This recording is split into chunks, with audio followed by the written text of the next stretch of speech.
So I don't mind now.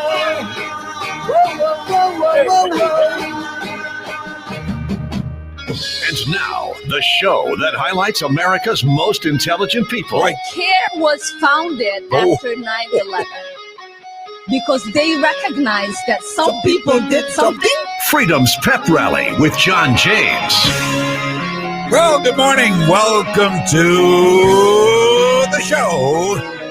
It's a really big show today. I'm Johnny James, your lovable host, your huggable, squeezable, kissable host. Yeah, sorry about that. I'm a very sensitive guy. I'm a very compassionate, touchy-feely sort of a guy. What do we have here going? Are we streaming okay? Somebody tell me. The comment section seems to be dead here. Okay, we'll get it going. It's not a problem. Not a problem. We've got 921 on Legacy 1160 WSKW. Freedom's Pep Rally Friday. It's Friday Freedom, and we want your texts. We want your calls. We want your posts.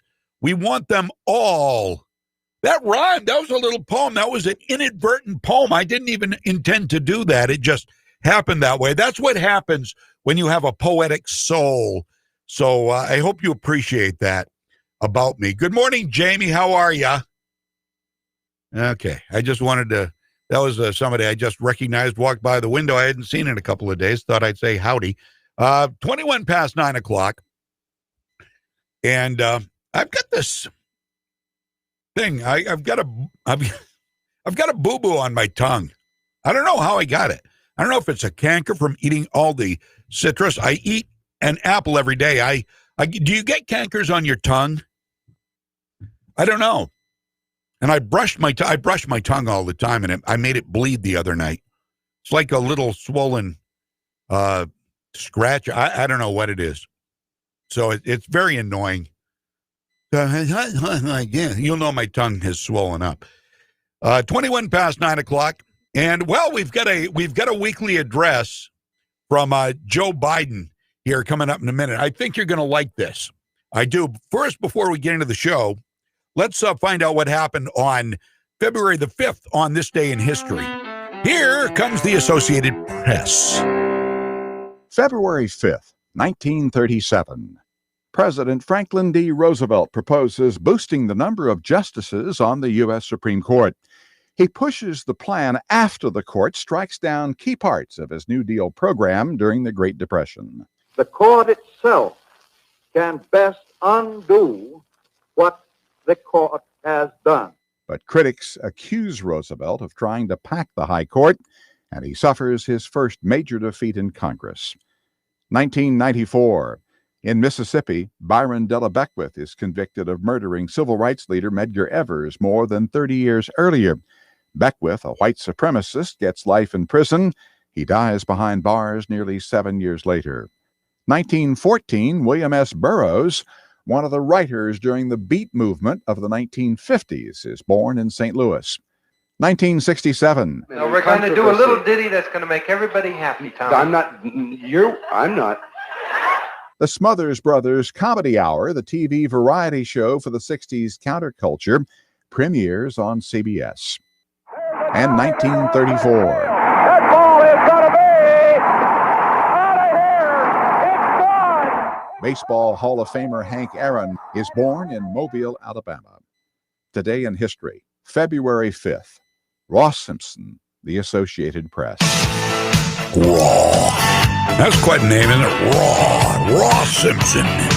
That's a manly man. Raw. 924. Morning, Sharon. Christy from Citrus Fruit. Okay, I knew it. I'm not going to show you my canker. Don't worry. I don't get that personal on the radio. Well, with video streaming. I'll show it on the radio. But not on video. I will not show it on the video stream.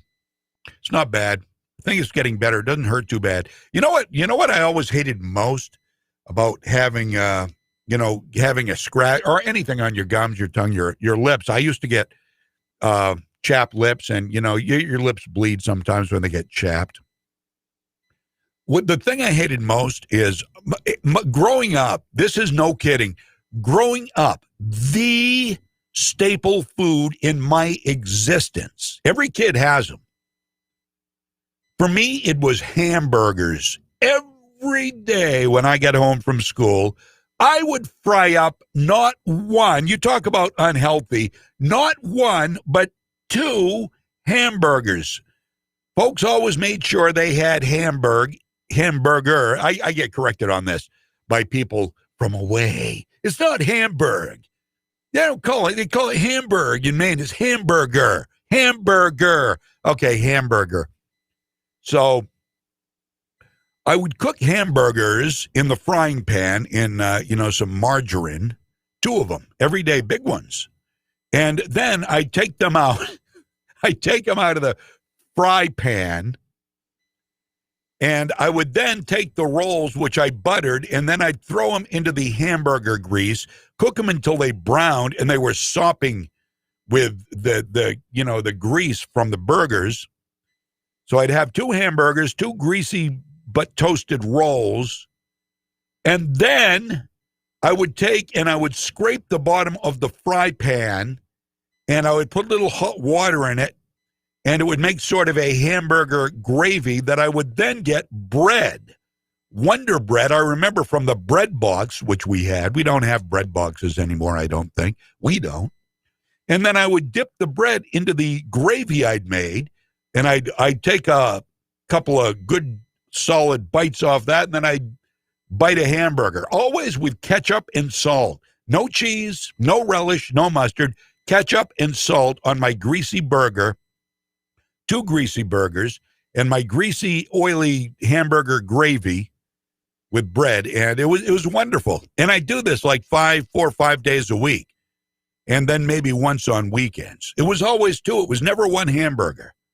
Now I usually don't eat more than 1 hamburger unless I go through the McDonald's drive-thru and I get that double cheese, not the double cheeseburger, but I get the 2 cheeseburger meal deal, where you get the 2 burgers and the fries and the soft drink. That's a pretty good deal. So, I don't know what got us talking. Oh, my tongue. I always try to figure out how we got to here. Where'd we start? We started with my tongue because the ketchup, that's where I was going. Because I lived on hamburgers, and when my lips would chap and bleed a little bit, and the ketchup would sting. So, it was harder to eat my 2 hamburgers loaded with ketchup when my lips would sting with every bite. But I got past it. It was worth it. 9:27 here on Legacy 1160. Well, let's give a listen here, if we can, to Joe Biden's weekly address. This just came in this morning, and I think it's going to be a good one this morning. He's talking about Space Force, which Jen Psaki dismissed. She rejected Space Force, pretty much laughed at it the other day. But Joe Biden has actually made it a subject of his weekly address this morning. So let's see what Sleepy Joe has for us. President's log, start date 1980. No, never mind. Hey, everybody, it's me, Joey B. I want to make sure the American people know I'm in full support of the United States Space Force. I love space. I think about space so much, I think about it all. You could say my head is filled with space. When I don't say that, God love you. But here's the deal. See, we're going to have a successful Space Force and everything that comes with it, with the laser guns and the light scrapers and the telesporters, just like in the Star Trek Wars with Captain James T. Spockwalker. And we'll go to the moon and eat the delicious cheese up there. I love cheese, especially the Monterey, Jack. Okay, that's it. All right, there it is. There's Joe Biden. Good. That mental acuity is right on. Right on. 9:29. Welcome to the show. Let's talk here this morning. 6219759. It's your taste bud that swells from fruit. Oranges. You're right, Christy. That's another one. Oranges do it to me. I have a hard time doing citrus, but I have been eating an apple a day for a long time, and I'm totally amazed by the fact that I haven't gotten that many canker sores from eating it, because historically I always have. Now, oranges, I think that probably is a little bit more acidic and probably would cause me some problems. That's a good question for Dr. John Garofalo. We have him on every week at 9:30 on Wednesday morning. He answers your medical questions. He's a great guy, recently retired medical doc and ER doc, and he comes on with us every Wednesday morning to answer questions that people have, and he's really helped a lot of people out, and he can help you out. In fact, if you want to private message me anytime during the week at my page, John Jon James, that's my page on Facebook, or if you just want to text me, or you can also email me. My email address is mail, M-A-I-L, mail at thevoiceguy.net. And I'll put them on the list. I keep a running list of questions and things, and I can ask him next Wednesday. And we can find out together right here. 9:31. And boy, oh boy, do we have a ton of stuff to get to today. What a busy. Let's talk about something that we have found out in Maine. I'm sure it's as bad, if not worse, in other states. Now, we have all of these people screaming about the government needs to start paying for our medical care. The government needs to, well, first of all, the government, if you say it's the government, like the government is a separate entity from us. The government is by the people, for the people. The government is controlled by the people in a constitutional model, as our Constitution dictates. So anything the government pays for, actually, if you really think about it, and it doesn't take a lot of thought, it doesn't take a brain scientist, we actually pay for the free stuff. So the stuff isn't free. You and I actually do pay for it. We pay for other people's health, or they pay for ours, however you want to look at it. We pay for each other's. Now, is there a way to do this? Probably. They haven't found a good way yet that isn't a hardship on a lot of people and that will not completely destroy the medical system that we have here in America. But put that aside for a second and just think about what you're asking for with government-run healthcare. You're asking for the government to run one of the most important things in our country, our healthcare. The government can't run a post office. They lose billions of dollars every year. And now they're losing more with, we have email. People email all the time. I can't even tell you the last time I sent a letter to anybody or a check to anybody. I used to sit at my table every week. When we first got married, for the first 20 years that we were married, I sat at my table every week. My wife remembers this. We had a written list. I'd write a list to have our budget envelopes and all that. And I would write checks every week. 10 or 12 checks every couple of weeks, and we'd mail them out. No more. So they're already losing money. And now we've got Amazon, who uses mostly FedEx and mostly UPS, I think, and FedEx to a lesser extent. And so we've got a government-run postal service, which we've come to rely on in a huge way, which is mostly filled now with junk mail. If it wasn't for junk mail, I mean, how much business would they have, really? And it's sad. I love my postal carrier. And I think about these people out there working, knowing that they're in an industry that's losing money. And now the government wants to take over healthcare. And to show you how inept the government is at running anything, CBS, this our news partner, CBS 13, they've got this I-team, and they investigate things. And they're investigating federal disaster loan out, for the coronavirus, the federal disaster loans. And they have found millions of dollars in Maine sent to businesses that don't exist. Never have, never will. The Small Business Association handed out more than 10,000 economic injury disaster loans in Maine, meant to help businesses struggling during coronavirus. And the team found widespread fraud.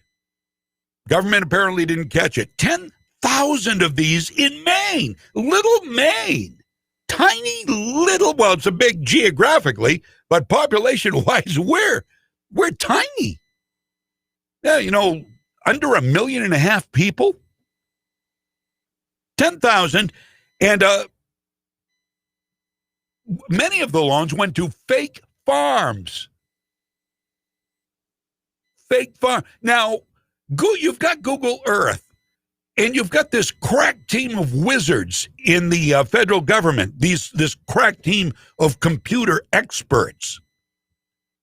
And you've got all of these fake farms, which if you look up the address that's on the document that is asking for the loan, you go to Google Earth, take you about 2 seconds to type in the address and see that it's a non-existent building, or it's a parking lot, or it's an apartment building.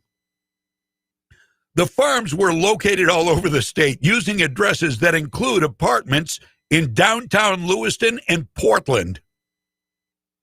Many of the people who live at those addresses told Channel 13 they never applied for a loan or actually got any of the money. The I-team, it took a TV station. You've got the U.S. government, but it took a TV station to go line by line through the data, looking at all the disaster loans that were awarded to Maine businesses. They found more than 300 of these things went to farms. Using Google searches, satellite images, maps, and state records, the TV station flagged half of the farms, at least 150, that were fraudulent, resulting in more than $7.5 million in loans to farms that don't exist by going to the Google. Now, it would have been harder before computers, before Google Earth had every street, side street, donkey, and horse path available by just typing in the address. It would have been understood, but do they do no research? So the government, this is how little the government, the U.S. government, values money. We need look no further than the Department of Defense. Remember the toilet seats that sound like they came from Neiman Marcus, but they were only just regular old toilet seats for the military, costing like $100,000 a piece or so. The government does not value our money. We need more people who aren't part of the system. We need people like Donald Trump, like Marjorie Taylor Greene, people with some fiscal responsibility who run businesses who aren't in the swamp, who value our money. And now we want to give our federal funds to help pay off people's medical debt's just one of the things. Wait till we get to the student loan debt. Oh, this is new. We'll talk about that in a little while. So, I didn't get any money. I was not smart enough and quick enough to think of inventing a fake farm and giving a fake address to some fake road so it couldn't be traced, and collecting my, whatever I need to keep my farm. Well, I suppose you could argue. Now, one thing the I-team at Channel 13 did not check, and this is their fault, they did not check if anybody had a Farmville farm. Right? So there is that. Maybe these farmers had Farmville farms and they needed money because you could actually spend money. You could literally spend your hard-earned money. I never played Farmville. My son played Farmville for a little while on Facebook. And I just never saw I don't have time for that. People send you all these gamers. Go play then they send it. I blocked so many games. I've got it would take you 5 minutes to scroll through the list of games I've had to block people I think, how do people have time for this stuff? But Farmville, you could actually buy farm animals, I guess, in different, I don't know, combine harvesters, whatever you needed on your virtual Farmville farm. So maybe that's what these loans were for. So if they ever get caught, and they probably never will, because the federal government doesn't investigate important stuff like sending out millions of dollars to fraudulent people who claim it, they're more interested in getting rid of the domestic terrorists that infiltrate the Republican Party, of course. But maybe if they get caught, they could say, well, I had to buy these cows for my Farmville farm because the coronavirus, I've been at home. I've used up all my resources on my Farmville farm. I don't even know if Farmville is even still a thing. I don't even know if it's still a thing, but that's all I can think of where that money could have possibly gone in Maine. 941 on Legacy 1160. Donald Trump Day.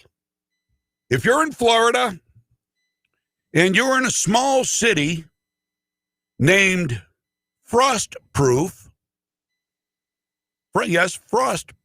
Florida, then right now, first week in February, now and every year, allegedly, they will celebrate former U.S. President Donald Trump every year after an official declaration made by the mayor of that town, Frostproof, Florida.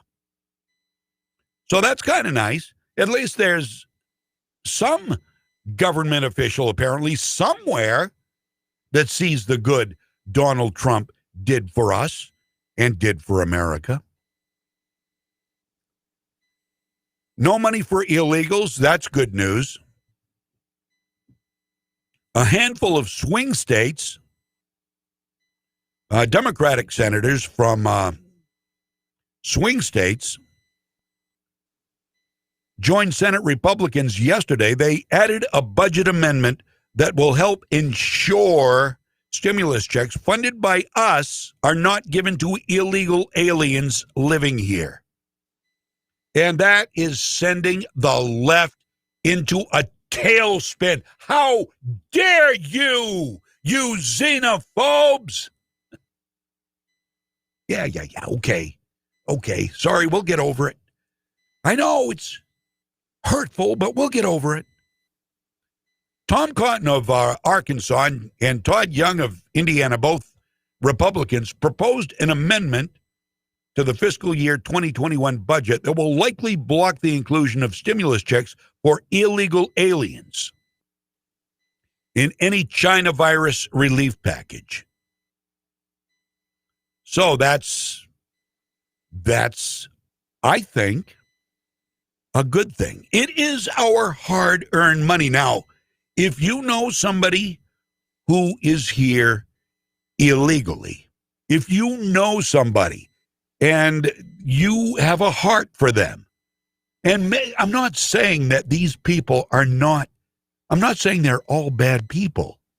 If you know some people who are here illegally, they're here as migrants, they're asylum seekers, and they're a family, they're struggling, a woman and her kids struggling to survive, and you want to help them, I'd say go for it. Help out. That's what people do. We see people who need help, we help them. We don't need government mandates to help people who need it. They don't care if you need it or not, though. They just send it out to everybody. This is the problem with Chuck Schumer's mandate. Well, we want our $1.9 trillion. We need to take care of everybody. Well, I don't need the stimulus, okay, Chuck? I'm telling you right now, I don't need it. You're going to send it to me, I'm going to take it. All right? Because I'm not stupid. But I don't need it. There are people that need it a heck of a lot worse than I do. But he wants to give it to everybody. And plus, they need to take care of their special interests. See, people have been in government a long time, like Nancy Pelosi, Chuck Schumer, Mitch McConnell, all of these people, Bernie Sanders, Pocahontas. They have such a backlog of special interests. They need to help. That's why they need all this money. Now, if you had all new people in there who hadn't done all these favors for people or who hadn't asked for all these favors done for them, you wouldn't have them needing so much money because there would be no special interest to take care of because they haven't been there long enough to get any. But you've got these holier-than-thou, self-righteous senators and representatives who have so much baggage when it comes to special interests. They need to take care of their people. And they're powerful. They want to prove to their people they've got power. They wield an iron fist. And they're not afraid to use it. And who pays? Well, you know who pays. Okay, we got to take a break. I'm being told we've run just a little long, but that's okay. We've got plenty of time ahead, plenty of things to talk about. I hope you'll stay by. Please do, and I'll be checking out the comments and posting those as we go. And also, the number to call, if you want to do a voice chat, I would love to do that.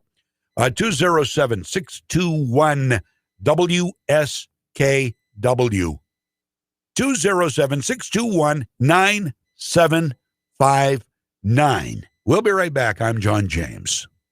WSKW, Central Maine's Heritage Station. You can add both warmth and beauty to your home with a Ravelli pellet stove from Somerset Stone and Stove in Oakland. Each Ravelli stove combines modern heating technology with the elegant style of traditional stoves. They've been expertly designed in Italy with quality in mind and are certified to the strictest quality standards to guarantee maximum reliability and safety. Pellet stoves don't have to be loud or ugly. Stop in today to see the Ravelli pellet stoves and style options for yourself at Somerset Stone and Stove, 1078 Kennedy Memorial Drive in Oakland. Online at somersetstoneandstove.com. Are you interested in direct patient care? Consider training to become a certified nursing assistant at Northern Light Continuing Care Lakewood. You will earn while you learn in this 40-hour per week paid position. Train as a CNA for 32 hours per week and spend your remaining hours as a unit helper in one of Lakewood's nursing units. This training is in partnership with Mid-Maine Regional Adult Community Education and Kennebec Valley Community College and generously funded through a grant from the Maine Quality Center. Applicants must be 18 years of age or older and meet the employment guidelines of Northern Light Health. Our next training starts March 1st and space is limited. So apply today at northernlighthealth.org/careers and use job number 1306. Again, that's northernlighthealth.org/careers, job number 1306, or call 861-3022 for more information. Don't wait. Start your career today.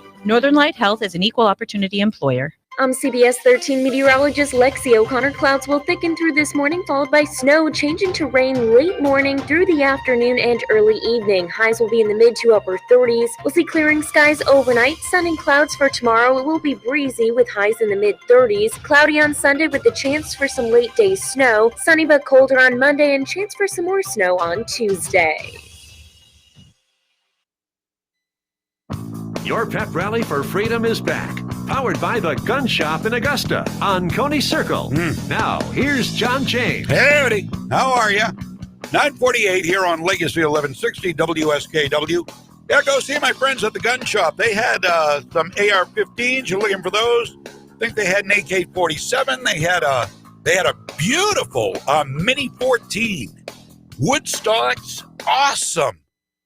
Awesome. Shoots only .223, not .556, but if you like the Mini 14 platform, it sure is a nice looking gun with the wood stocks. A little heavy, with wood, but classic. It's 9:49. Legacy 1160, WSKW. And is the CIA talking about civil war? Are they alluding to civil war, the Central Intelligence Agency? I'll let you be the judge of this. From Populist Press, I picked this up this morning. Former head of the CIA Counterterrorism Center has suggested, this is scary, has suggested that counterinsurgency tactics used by the military in Iraq and Afghanistan should be applied to domestic extremists inside the U.S.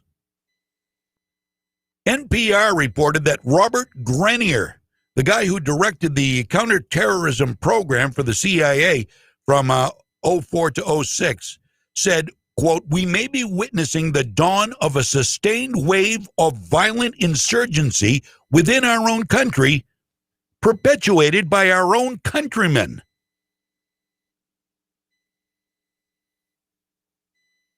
Why did this never come up during the riots that began last May? Why was this never meant? Why is this only being talked about since January 6th? Well, I'll tell you why. Because the people who rioted, the people who destroyed, the people who burned and looted and killed and still are, as a result of the race riots, and that's not why they were doing it, they were opportunists. Let's be clear about that. At first, it maybe some of it was about race, and some of the peaceful protests were about race. You know, police injustice, if you will. But the riots and the occupations and the killings and the burnings and the police, defund the police, none of that was about race.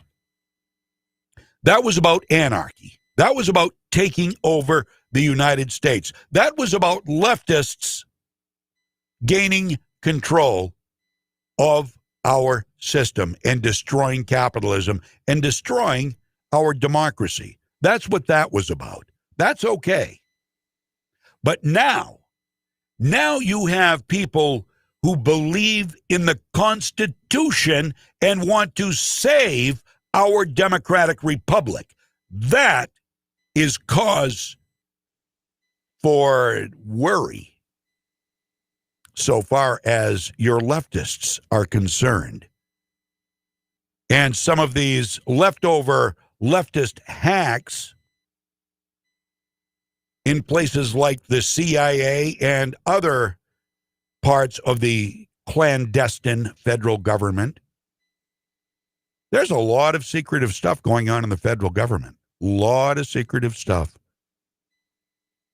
And it seems like they are trying to thwart rather than try to work with and help us protect our liberties. It seems like they are trying to thwart any attempt at citizens protecting our Constitution. I think this, if this so-called insurgency hadn't happened on January 6th, I believe they would have found some other way to frame conservatives as, possible insurgents, possible people trying to take over the government, even without the Capitol incident. But with the Capitol incident, which did include leftists and BLM and Antifa sympathizers, if not people from those groups, I think that gave them a really good reason to try to do things like what this CIA guy says. Counterinsurgency. Whoa. Counterinsurgency against citizens because the countrymen are trying to save the country. We can't have that. Gun control. You think Sheila Jackson Lee's gun control bill is by accident? You see the writing on. They see. They need to get, not because they worry about mass shootings or school shootings or mall shootings or theater shootings. That's not why this gun legislation is being pushed so hard by the leftists who know what they're doing and by their followers who haven't a clue but follow in lockstep because they're told to comply. They're doing it because they see there's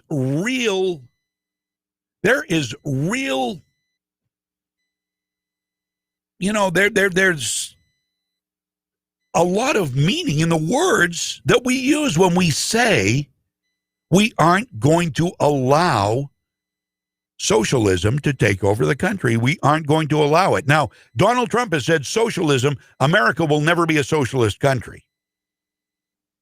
And to them, I'm sure they consider that hate speech.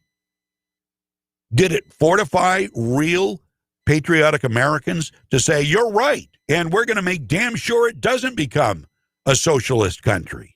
Well, I think it probably did fortify us. It emboldened us. It woke us up to the fact that this is what they're trying to do. Donald Trump's presence brought them into the light. You know, they've always worked at making us a more socialist country. But Donald Trump's presence in Washington, D.C. brought them into the light. So they pushed back with fervor against everything he tried to do to protect the Constitution. And they, in fact, call him xenophobic. They call him a Nazi. They call him Hitler for doing everything he could to protect our borders and protect our people. No, that's constitutionally guaranteed. That's what the government should be doing. But they're trying to frame it that, and the thing is, their followers believe it. They believe he is a Hitler, he is a Nazi. Well, why? Because they're being told, certainly not by Donald Trump's actions. Donald Trump did nothing to make anybody think that he was even close. In fact, he went completely the other way and said, we will never be a socialist, a.k.a. communist country. They didn't like that. In fact, AOC pretty much came out and excoriated him for that because she loves socialism. She's trying to bring socialism to America. She said it out on the stump with Bernie Sanders.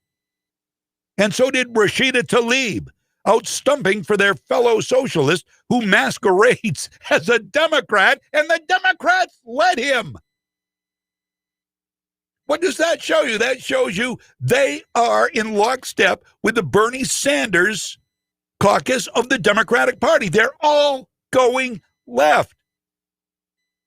They're all going socialist. So naturally, the counterinsurgency this former CIA boss talks about is aimed at us. You have to understand that. This is important stuff.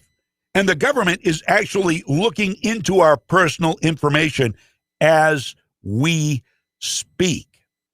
Have you heard about the bank? Have you heard about the bank that is working with the U.S. government? You may have accounts with this bank. You may want to reconsider having accounts with this bank. We are going to talk about next hour. We've got to take a break. Okay. So give me just a minute to finish up this hour. I've got one account with a bank. It's a loan. And I will never, just because of their business practices, I will never take a loan out with them again. Although their name makes them seem like the most patriotic bank you could ever belong to, they're terrible. I've got one of my family members has a savings and checking account with them, and I'm going to have to warn them about what's happening here. And I'll warn you coming up just after the top of the hour. Stick around. There's a lot more to come. 621-9759. You can go to our social media pages, comment there, or text us, 441-6969. We'll be back after the news. I'm John James. WSKW, AM 1160.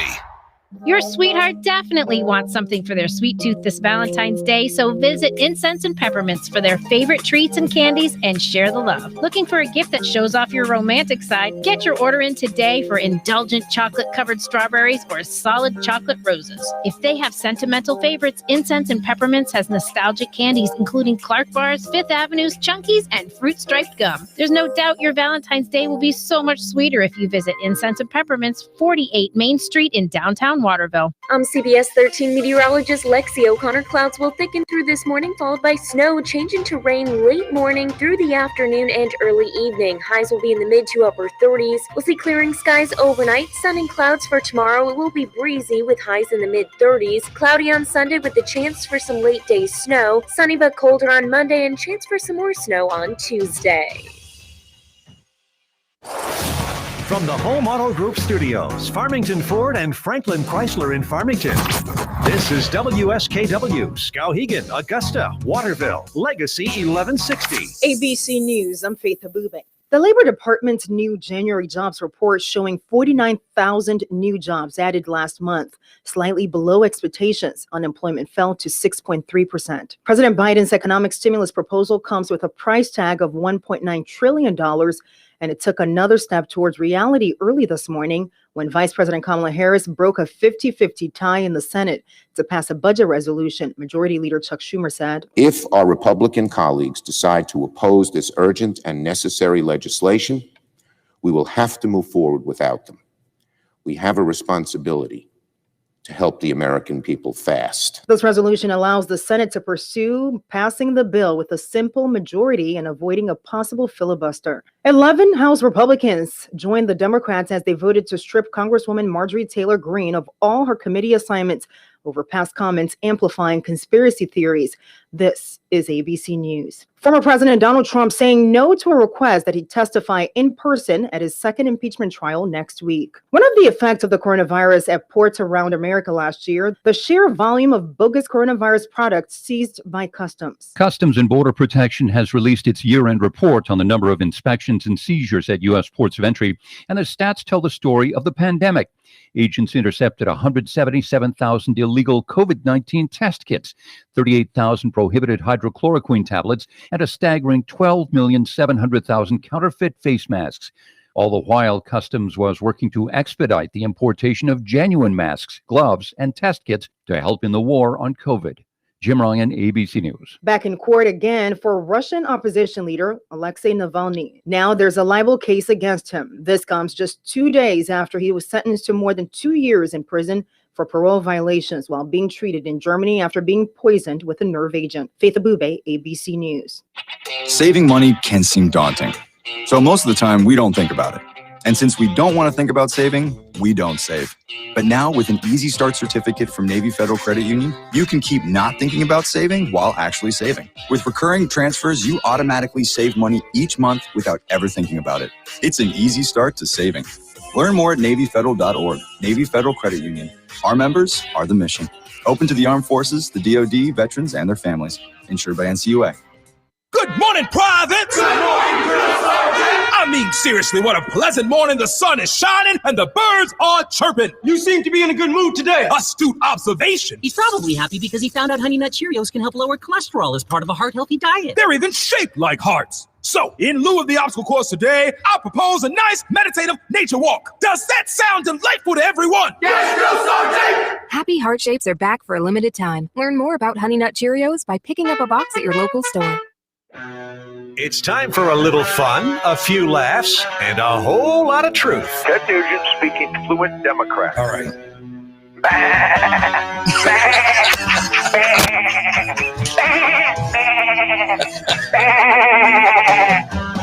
Basically translated, that means I will do whatever you say, or if you shove lies up my ass, I will parrot them mindlessly for you. The John James Show is on Legacy 1160, WSKW.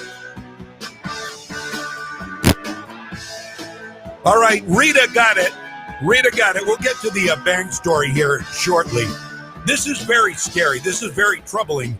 I just found out about this morning. It's 10:04 right now. I'm John James. This is Freedom's Pep Rally. And got somebody on the phone here from Matt. I didn't get much information. Hi, how are you this morning? Welcome to Freedom's Pep Rally. You're on with John. Good morning, Mr. James. Great program. Thank you for doing it. Thank you, sir. Calling from the American Legion, and I wanted to let your listeners know we have a birthday celebration that's going to happen up here. We got a World War II veteran that's actually turning 100 on the 16th, and the town is doing a drive-by parade for him. And I'd love to invite your listeners to join in. The sheriff will be here, our police chief, our fire chief. It's going to be a big event, and it's one of our last opportunities to salute a World War II veteran and that generation that surely saved our world from ruin. Wow, that you know what, that just gave me the chills when you said that. Now, what is his name? His name is Angus Kinney. He was an engineer on B-52 bombers. He served out of Italy. Angus Kinney? Yes, Kenney. Angus Kinney. Okay. So anyone that'd like to join in, please, come join us at the American Legion about 12:30 on February 16th, and we're gonna stage up and do a parade by his house. That is amazing. So this is coming up on the 16th. Correct. And meet up at the American Legion in Madison. Yes, that's South Maple Street. That's, you know what? I think my son-in-law is going to still be home. And my son-in-law and daughter and their kids actually live in Madison, and he's a serviceman too. He's in the Navy, so I'm sure they're going to love to be at that. That's fantastic. And you said at noontime? At 12:30, we're going to stage up at the Legion, and we're going to do the parade at 1. Parade's going to be at 1. Yes. In Madison. We will make sure to mention that repeatedly. And don't be afraid to call us back before and remind us. I really appreciate that. That is awesome. 100 years old, Angus Kinney, a World War II veteran. There aren't many of them left, are there?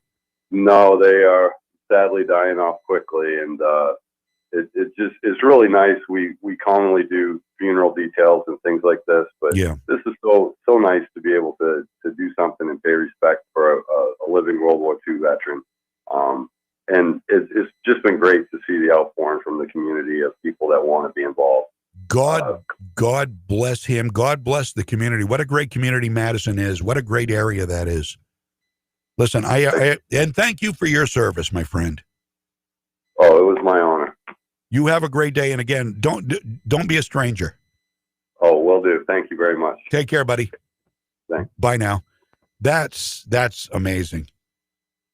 Angus Kinney, 100 years old, in Madison, and a birthday parade for him starting at the Legion. The parade will start at 1. They're gathering at the Legion at 12:30 on the 16th. And you know what? I don't even know what day that's on. If that's a weekend, I think I might love to be at that. And you know what? I might just leave a little early on that day if it's a weekday. I'm checking it right now. But that's really good to know. It's actually on a Tuesday. So perhaps, and it's the day after President's Day. Perfect. 10:08 right now on Legacy 1160 WSKW. So the bank, what bank is it we were talking about that is taking Americans' information? Rita knew. She chimed right in with it. Thank you, my friend. It's a bank that I have a loan with. I'll tell you. Let me tell you. This has nothing to do with the story I'm about to let you hear from Tucker Carlson last night. But I've got a loan with this bank. In fact, I got my boat loan through this bank because they were the bank that the company I bought the boat from dealt with. And I thought, well, okay. Well, the interest rate was a little high, but I really wanted a boat. And I wanted to finance it because I couldn't afford to buy it outright. So I got a loan from this bank, and I'm paying, and I'm paying, and I'm paying. And it turns out as I'm paying, I'm not seeing the balance drop all that quickly because I'm making bigger payments than the loan called for. So one day, I thought this isn't right. So I called him up and I said, now, if I make payments over the required payment, the additional payment goes toward principal, right?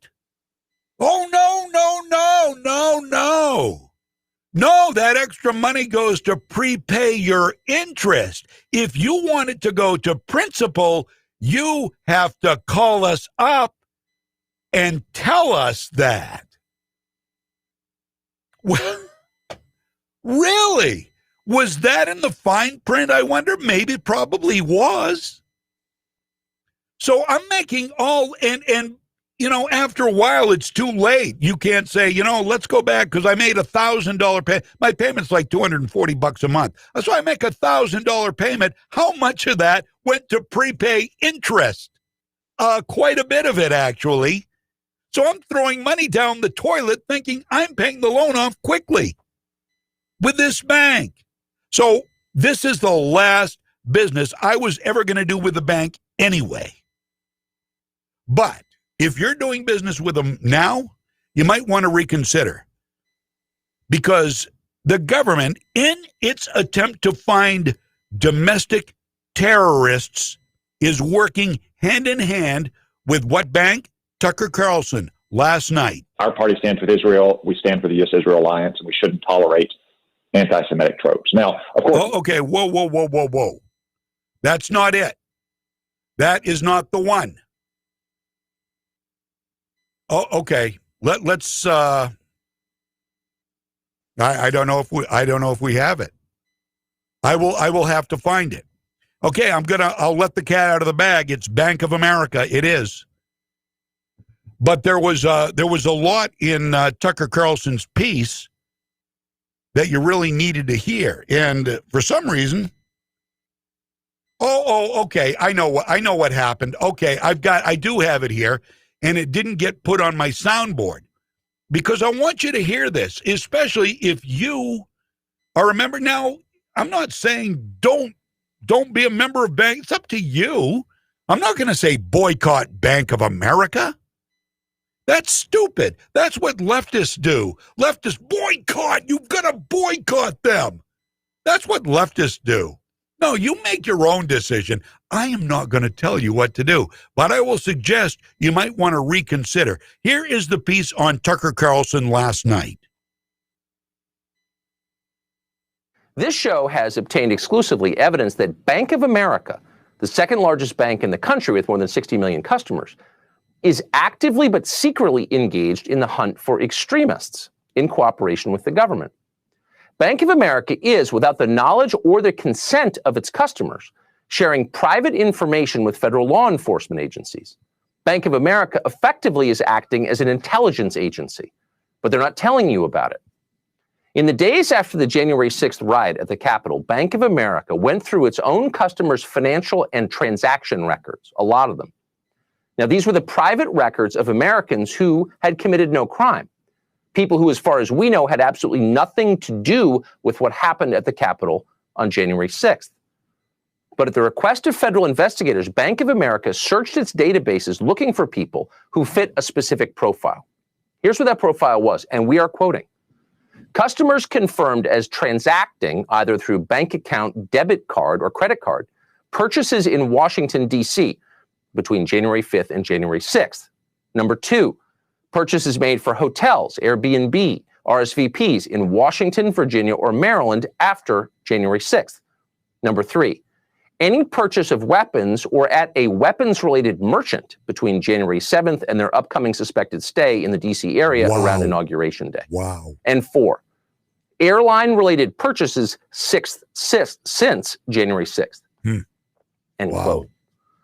So what do you notice about that profile? Well, the first thing you notice is that it's remarkably broad. Any purchases of anything in the city of Washington, D.C., any overnight stay anywhere in the 3-state area that spans hundreds of miles, any purchase, not simply of legal firearms, but instead anything bought from a, quote, weapons-related merchant, T-shirts included. Wow. And then any airline-related purchases, not just flights to Washington, flights to anywhere, to Omaha, to Thailand. Our government. That is a very, very wide net, an absurdly wide net. Bank of America identified a total of 211 customers who met these, quote, thresholds of interest. And it was at that point, the show has learned, Bank of America turned over the results of its internal scan to federal authorities, apparently without notifying the customers who were being spied upon. Federal investigators then interviewed at least one of these unsuspecting people. And that person, we've learned, hadn't done anything wrong, and in the end was cleared. Imagine if you were that person. The FBI hauls you in for questioning in a terror investigation, not because you've done anything suspicious. You haven't. You bought plane tickets and visited your country's capital. You thought you could do that. You thought it was your country. Yeah. Now they're sweating you because your bank, which you trust with your most private information of everything you buy, has ratted you out to the feds without telling you, without your knowledge. This should be criminal. But just the government. They're trying to help us. This is the same government that condoned even, the riots that have been going on since last May, since George Floyd's killing. Now, initially, some of it may have been related to George Floyd. Certainly, some of the peaceful protests were related to George Floyd. But they're still going on.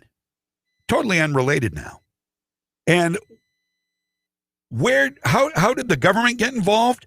How did the government start looking into the past records, into firearms purchases, into travel from one city to another to riot of all of the people that they caught and arrested during these riots? No. Senator Kamala Harris raised money to bail them out of jail so they could go back to rioting. And now they're investigating citizens just because they made certain purchases, visited certain places on certain dates.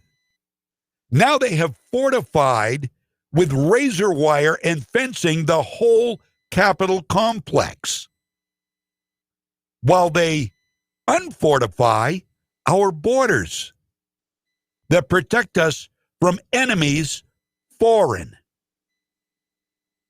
Remember, enemies foreign and domestic? That's what the government's for. That's what our police and our military are for.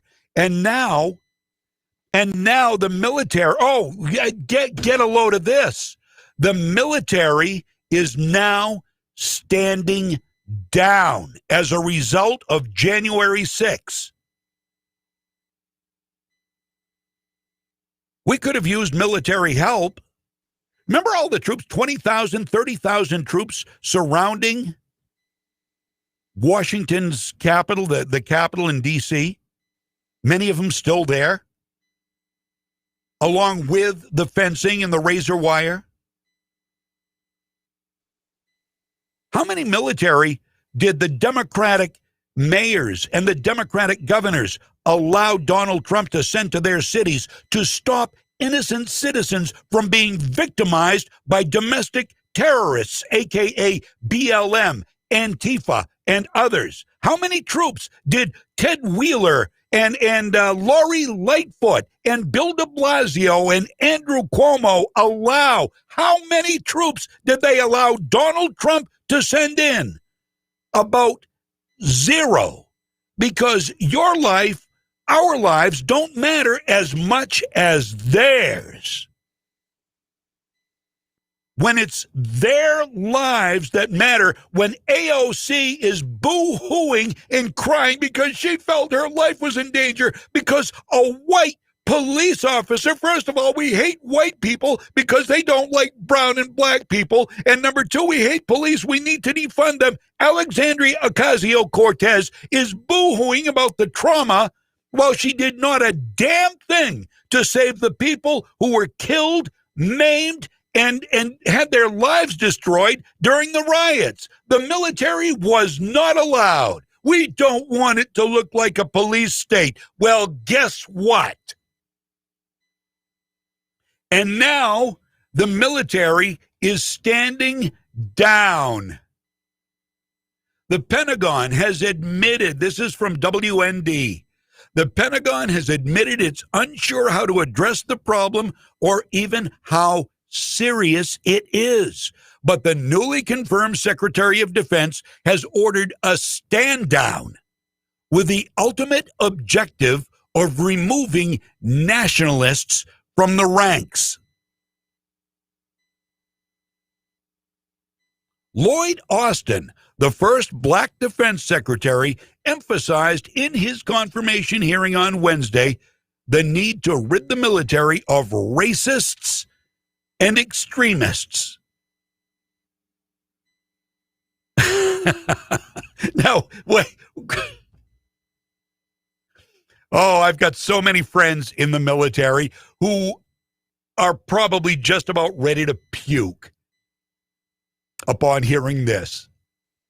So who do you suppose these extremists are? Who do you suppose they're talking about? I'll tell you who they're talking about. Yes, you're right, Mikkel. AOC was in the Cannon building, which is not at the Capitol building. And according to a fellow representative, the halls never came under attack in the Cannon building.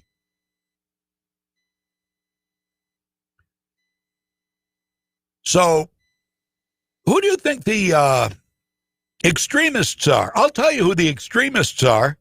The extremists are the people, most people in the military who fight for the country, who fight for our freedom, for our democratic republic, for the Constitution, for the Declaration of Independence, for the founding documents that guarantee our freedom, our safety, our life, liberty, and pursuit of happiness, which the current government is working at neck break speed to undo. So the very people who have offered to give everything up to and including their life to protect the freedoms we have, they are the ones who are the so-called extremists. Because what they are fighting for, what they are offering to give their lives for, is the very thing Joe Biden and his minions are working to destroy. So, if push comes to shove, if all hell breaks loose, if Sheila Jackson Lee's horrendous Second Amendment destroying bill becomes law, who do you think the military men and women are going to turn to and fight with? It's not going to be the leftists. So the leftists want to find out who the people are who could turn on them. There's not going to be much left of the military once they get the people they consider extremists out of their ranks, is there? There'll be a few people like John Kerry left in the military. Maybe you'll get somebody like Michael Dukakis wearing the helmet in the tank. Maybe you'll get a bunch of those types. It'll be like the Keystone Cops of the military. We've got one of the strongest militaries in the world. Now they're asked to stand down because too many of them are racists and extremists. Do you think maybe the new leader is an activist? I'd be willing to bet. I would be willing to bet. Let's see. We've got Cameron saying, having a hard time with these. I've got another pair of reading glasses. I'll have to bring them in. Spending a career in the military, I can say that there is very little racism in there. I have experienced more since I retired. In the military, there is no room for racism. We are all brothers in arms, regardless of the color of our skin. I don't think it is a concept that civilians can fully understand. Amen. Amen. Yes, look what Obama did to the military. Thank you, Elijah. They use racism to help bring in communism. Amy, you're right. Absolutely right. This is all part of the plan. It's all part of their manifesto. If you were to see a manifesto, this would all be in it. This is all, and always remember this. I always go back to this because it is the truth and it is the best way to illustrate what is going on. It's all means. They're different means. They're all different means. They've got a bunch of irons in the fire here.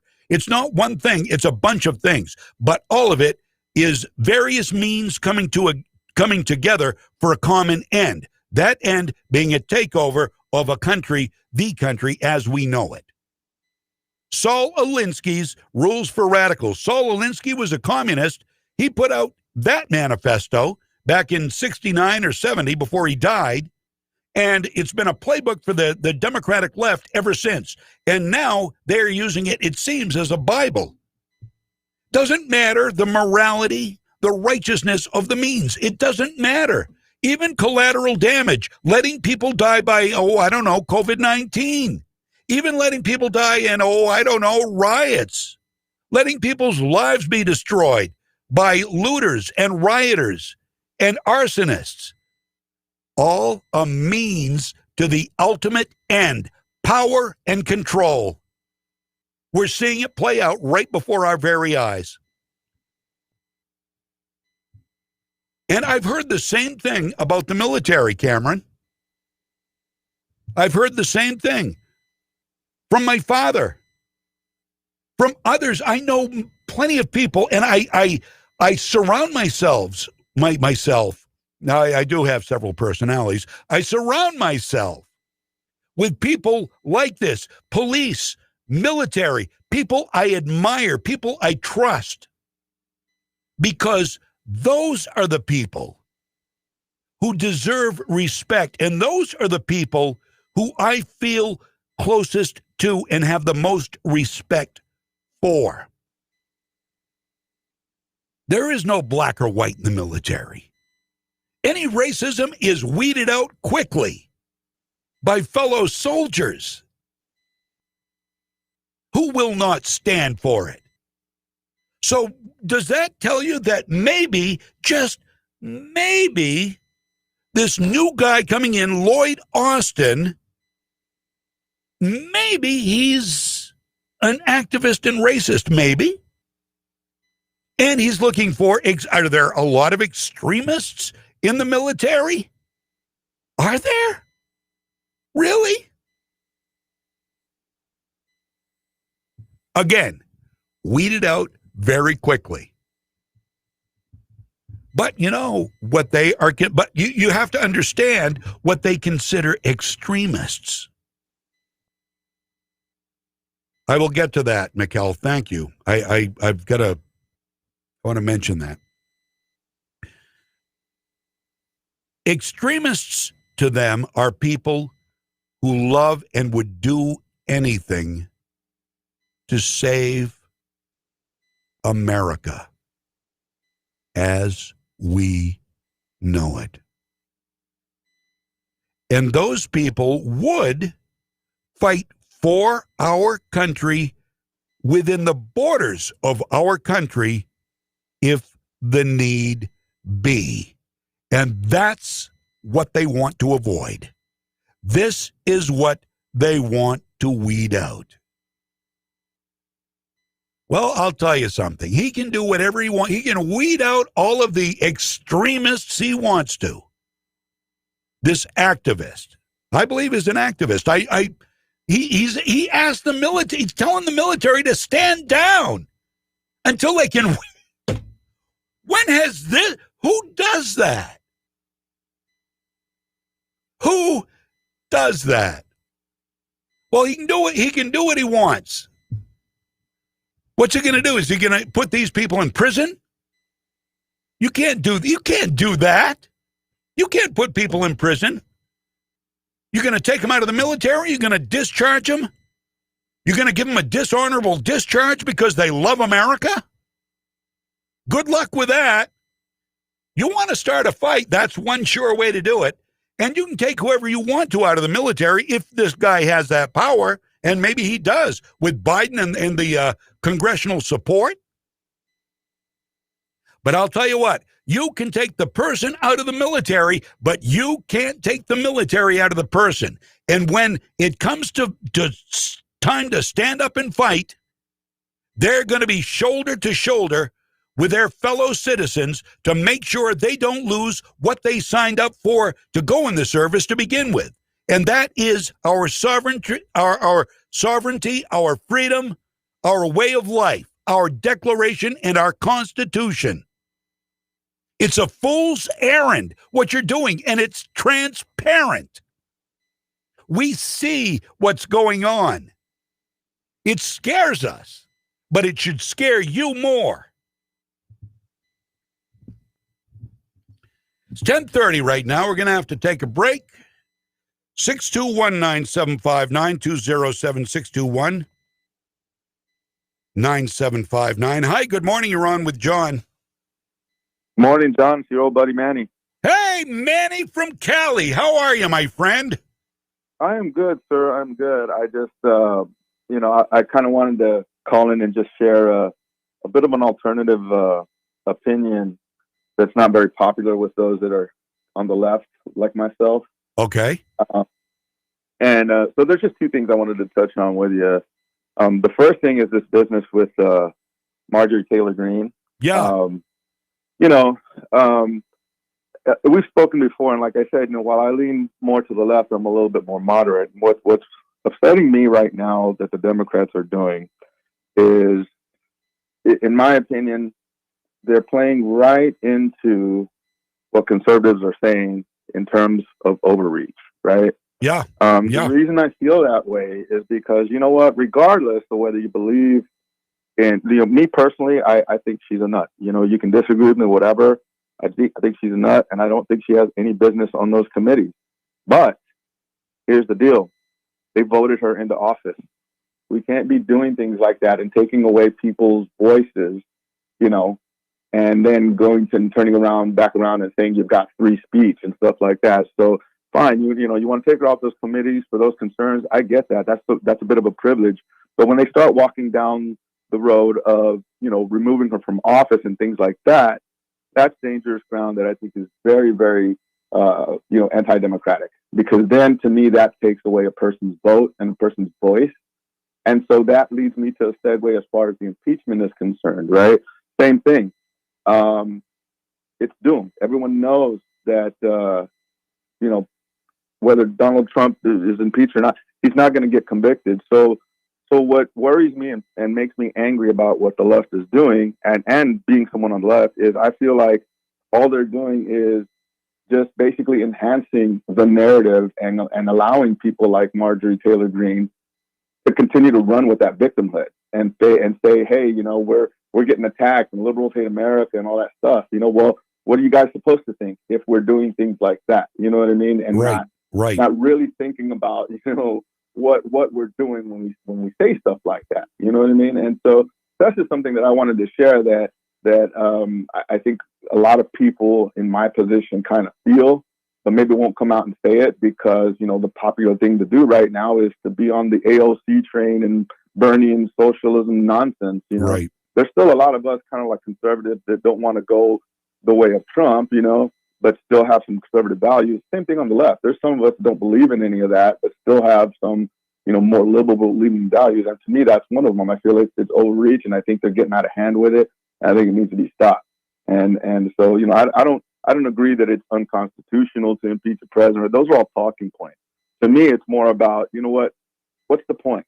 He's out of office. The man's a private citizen. He's created his own thing. He's got his own ambitions and everything. You know what? Let him do whatever he's going to do, and let him continue to influence the party however he's going to influence it, but hey, what are we doing? We're just putting more gas on the fire and giving more ammunition for those on the right to just sit there and play the victim card. And so, I'll let you respond to that. But then the other quick thing I want to talk about is the Bank of America thing. Yeah. Sorry, got no sympathy there. All right. Because way back in the Bush days, we had this little thing called the Patriot Act that allowed them to do that. And there was little mom and pop groups. There was freaking sewing circles they were getting visits by the FBI and things like that, all on the course of the Patriot Act and suspicion of terrorism. So I have no sympathy for all these people, you know, that are getting investigated, and Bank of America being involved in it, because that all started under Bush, and it was fine and okay when it was happening to Muslim Americans. Yeah, nobody said nothing about checking their passports and their bank accounts and their flight records and their mail and their stuff and listening on their phone calls. You know, nobody had any issue with that. But all of a sudden, all these white people are getting involved, and so I don't want to make it a racist thing, but it's just really, really, you know, to me, blatantly something that you can read between the lines on. And so I'm sorry, I'm not going to jump on board with the whole Bank of America fear tactic Tucker Carlson is pushing. It's something that, you know, I'm sorry. You guys asked for it, now you get it. You know? Well, so that's all I wanted to share. Okay, well, now you tell me. Okay, well, no, listen, I disagree with a bunch of the stuff you said, but I also, you have proven beyond a shadow of a doubt that you're a moderate, and you're right on so many levels. We disagree on a bunch of things too. The Patriot Act, that we can argue the Patriot Act all day, and the targeting of, I mean, that's a whole nother show. The targeting of Muslim Americans, was it right? Was it fair? Did it target too many? Was the net too wide? Did it encompass too many people? Yeah, I think it did. And I think, unlike you, that this Bank of America thing is reaching too far to try to demonize all conservative Americans. Every one of the Trump supporters is considered by the far left, I'm not saying by the moderates like you, but by the far left, are considered potential domestic terrorists. When nobody looked at any of the rioters. In fact, as I said, Kamala Harris started a fund to bail many of them out to go back out to riot. And nobody said anything about that. But the one attack that was very focused, by the way, is very hyper-focused on the government. And they didn't go all over the country burning down buildings and destroying police stations and lives of people. But it was focused on the Capitol, and that's where the rub was. Now, did they go too far? Well, yeah, I think we can all agree on that. No question about that.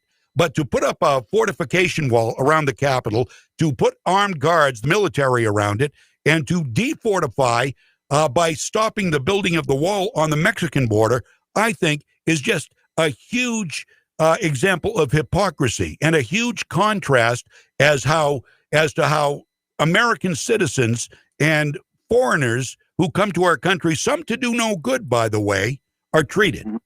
So there's that. Fair point. And now to back up to what else you said earlier about Marjorie Taylor Greene, personally, I think she has learned, and she said she has, I don't know, perhaps she's even apologized for some of the things she said, but yeah, she was into the QAnon thing, and she was into some, saying that, what was it? Connecticut was a red flag, the Sandy Hook. She said it, lasers. Yeah, a red, and that obviously hogwash, and I don't support that, but she says she's learned. Now, mainstream media, you may or may not know, and I'm thinking specifically, and we've got the audio on this later, of Joy Reid has accused her of threatening to assassinate the House Speaker. Well, she didn't. She never did. She liked a comment on some social media post a couple of years ago in early 2019. Yeah. She never threatened, and you know as well as I do, Manny, that you can accidentally like things and not even realize it. But there is just so much hype, and yeah, it does come from both sides, and I've always admitted that. I think there is extremism on both sides, but I think you tend to agree to some point that the far left is far more extreme than the right. Yeah. No, I do. And those were all fair points. And I think maybe at the end of the day, what I'm just hoping happens is on both sides, I just think that there's still, extremes and fringes. I think most Americans are somewhere in the middle, but, regardless of who's worse, if as someone who identifies more on the left, I try to figure out, okay, what are we doing that's proving the right, are correct in what they say. And when I find things like that, that's when I start get upset about, people like that idiot that from the day Trump was, sworn in, that was bringing up articles of impeachment all the time. Oh yeah, for no reason. Right. That one congressman. That's just dumb. It is. Like, to me, I get sick. I get tired of all of those things, and I get tired of all the cancel culture, and I get tired of Al Sharpton having to go on TV in front of every single person, that gets shot. That stuff irritates us because, it just continues to play into the narrative, and then the moderates on the right, are caught in this poor situation where, those, the extremes on the right have these, inflamed passions and rhetoric. But if you're someone on the right, then it unfairly puts you in a position of having to defend some of that stuff.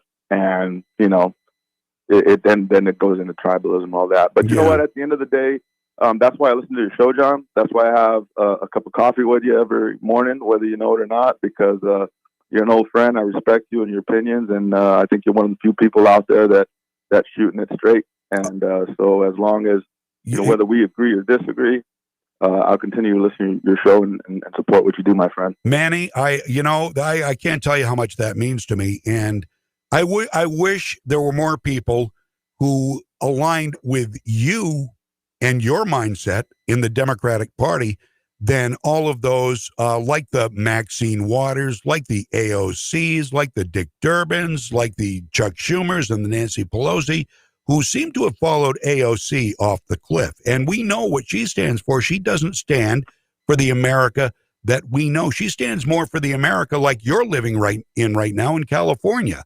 And you're just, 100,000 signatures away from a recall vote on Gavin Newsom? Another show, another day, John. Yeah, absolutely, buddy. Listen, Manny, I really appreciate your call, and I appreciate your listening, and I appreciate you. Yeah, God bless you, man. God bless you, Manny. All right. Bye now. Bye-bye. Great guy. See, this is the kind of discourse we need. How much better would it be? How much better would the world be if we could do that? Hi, good morning. You're on with John. Whoops, wait a minute. I've got something there we go. I keep pushing the buttons down with the keyboard. Hi, how are you? Do you hear me now? I can hear you now. Hi, it's me from New Jersey, Amy. Amy, hi, how are you? I'm all right. Listen, with Marjorie Taylor Greene, everybody that seems to be against her probably has never followed her on Facebook and really sat down and listened to her her platform and her live stream. So, they're just going through the filter of the news and what they're telling. And so it's a lot of fake news. Yeah. That is making people go against her and think she's a nut job. If people sit down to listen to what she says, a lot of it makes sense. And she's not. I don't see her anti-Semitic at all. And I don't understand how these Democrats that think she's bad and she's for the Second Amendment, the Democrats seem to be, especially like the Jew. Like yesterday, I couldn't even listen to it. Like Debbie Wasserman Schultz. Oh my word! That woman. I'll give you another two names: Alyssa Slotkin and the Chuck Schumer. All the three are Jewish. Now, how can they say that she's against the Jewish people when she's the one wanting people to keep the guns? Right. Those are the ones that want to make it have more likely that another Holocaust could happen. That we could have problems happen to us. She wants to. She's not. She's for Israel and these other. Not. Remember when the Jerusalem embassy opened up? Not one Democrat went to the opening in Israel. So I don't want to hear that. Yeah. So people, if you want to get your brain clear and understand what she's talking about, is go listen to some of her live streams and take the filter off of the lying media. It's outrageous. Yeah, I have not listened to some of her live streams, but I have listened to a lot that she said on the campaign trail and that she has said in interviews since the election. Of course, MSNBC and CNN won't even entertain her. They don't want her there. She's a voice against their narrative. But I disagree with a lot of what she stood for before, with these red flag things and the denial of 9/11 and things that happened. Well, I think she's saying that people have a different idea of who's behind it, that it did happen. Yeah. That that it did. But we have to look at like this. Like I think there's some stuff behind. I don't think it's totally. I think there has to be more to the story with why, that you create a crisis so you can make the Patriot Act laws. Who's going to make money off of going to war with Iraq? You don't know who was working hand in hand. Like, look at John McCain and his role with ISIS. So we don't know if we're funding it. So I just, it could have been, I think it was, but who was behind it, and I don't know why. President Trump, I have to say, he didn't pull enough of his executive privilege. He needed to unclassify a lot more stuff. I agree And with you. It was what were you? It's like, you should have let us know what was happening with 9/11. If you wanted to put this stuff to bed, you need to open it up and let people see what was going on. So that's my biggest disappointment. And people were talking, you're talking about not sending troops to these cities. Well, you know what? He should have been the FCC should have taken over the airwaves, and I'm sorry, and let people know what was going on with these riots and cut the narrative out, and cut the left-wing narrative out. This all could have been avoided. I'm sorry.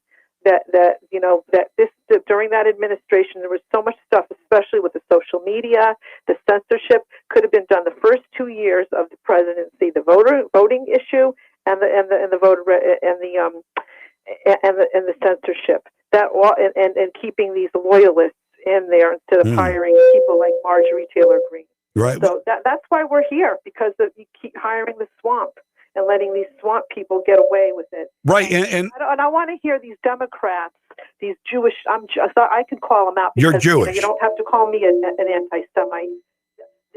There's a word for them in Yiddish, dibbiks. A dibbik is a demon. Okay. Like we call it, it's like the devil, the dibbik. So there are a bunch of dibbiks in there, capos, putting people, not only hurting the Jews, but hurting everybody else. And they didn't even call out Ilhan Omar calling all about the Benjamins. Right. Yeah. Right. Exactly. I don't want to hear these people. I really don't want to hear them anymore. They're all full of it. They are. They are. And we'll get into that a little later on with I'm these. just letting you know how I feel, because I don't want to hear them talk about Marjorie Taylor Greene. She's for Israel, and I don't want to hear that crap anymore. So I'm just getting mad about that whole situation and that not coming to light at all. Yeah, we're gonna get into that too. Amy, all right. Amy, listen, I appreciate your call as always. I hope you have a great weekend. You too. Bye now. I like hearing from all the different people with different stories. They have different backgrounds. People have different places. We all come from a different place. Even conservatives all come from a different place, and we have different views on different things. Amy is Jewish. Manny is a Democrat. But there are things we agree on, because we aren't extreme.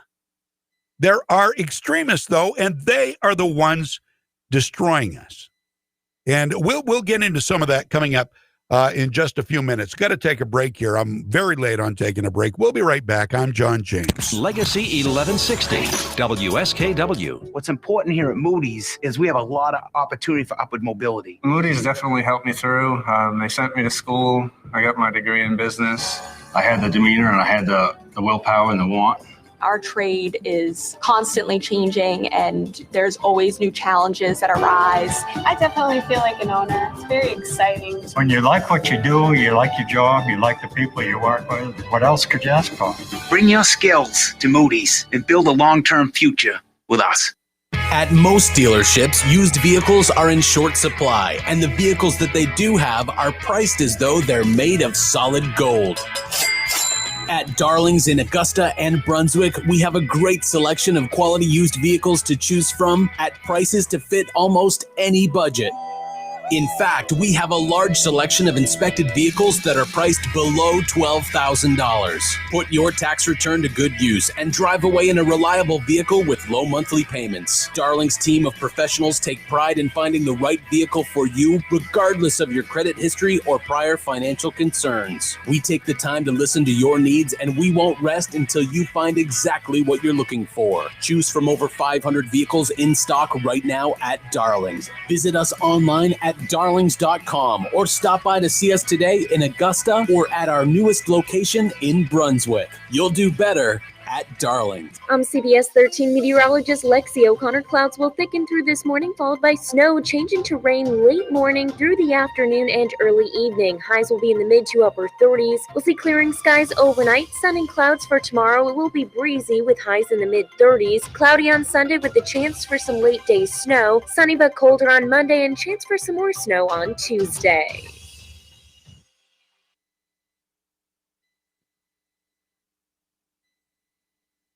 Your pep rally for freedom is back. Powered by the Gun Shop in Augusta on Coney Circle.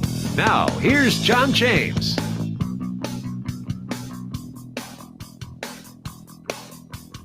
All right, here we are. There we go, 1049, Legacy, 1160 WSKW, Freedom's Pep Rally. I was going to say something, and I forgot what it was. I had a glitch here at the coming back in from the break, and I had something on my mind I was going to say, but now I don't remember what it was, so forget about it. So anyway, just to finish up the last story before we started taking phone calls there, Pentagon now asking the military to stand down so they can root out racists and extremists.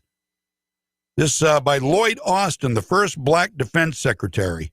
Seems to be he's looking to be a bit of an activist to me, and that's I don't think that's a good thing. As anybody who's been in the military will tell you, racism, and I'm sure there are people who disagree, but by and large, I've always heard it's when you're shoulder to shoulder, you're preparing for possible conflict, armed conflict.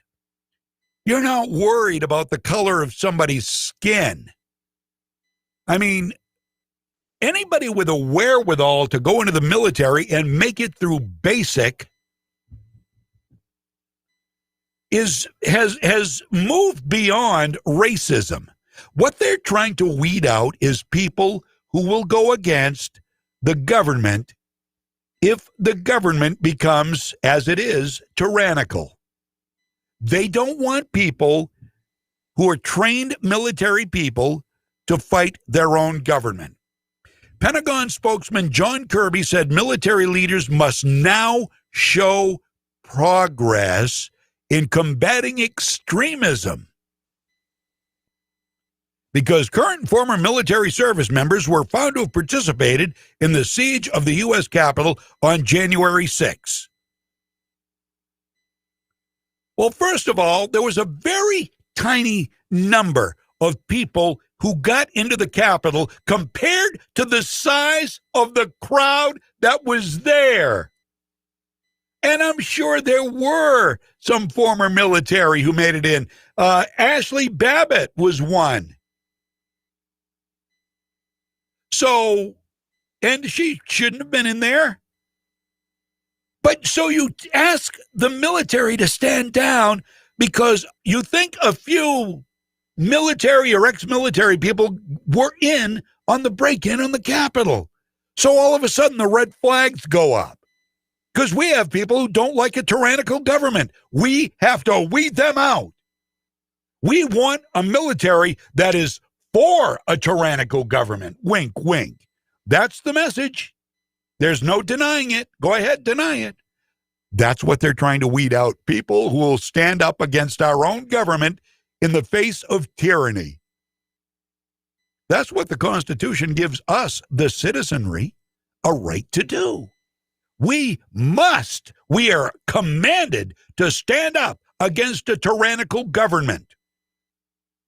Why do you think Sheila Jackson Lee and people of her ilk are trying to disarm us as we speak? That's why. That's why.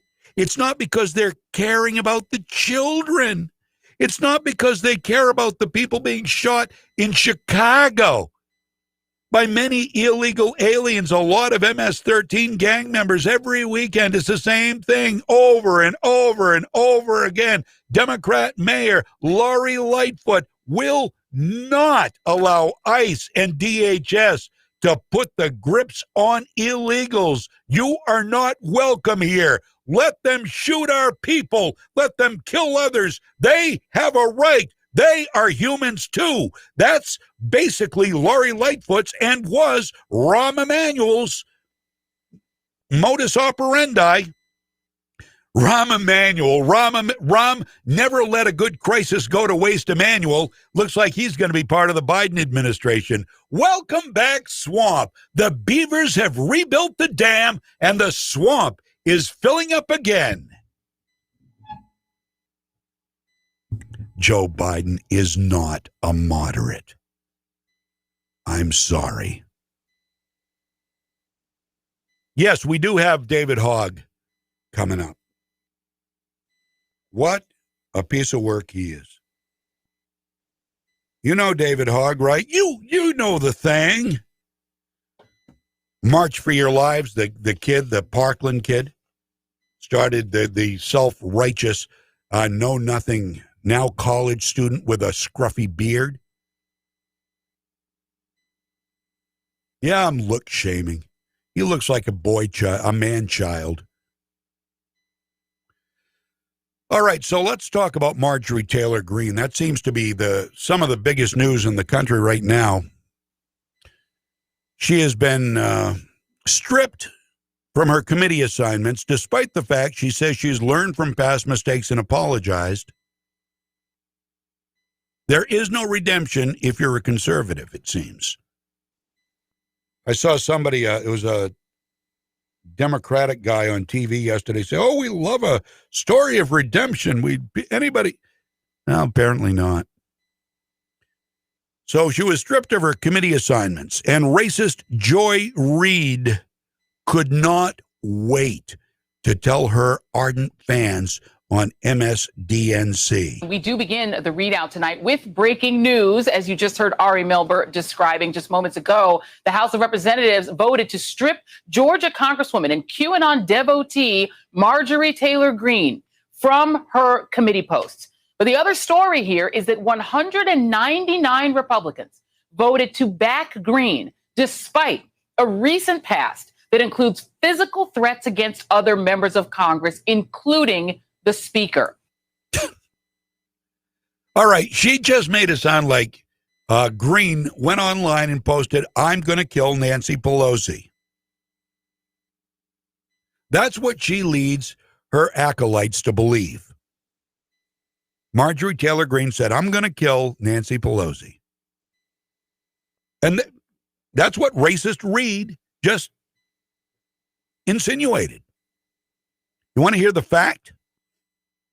Here's the fact.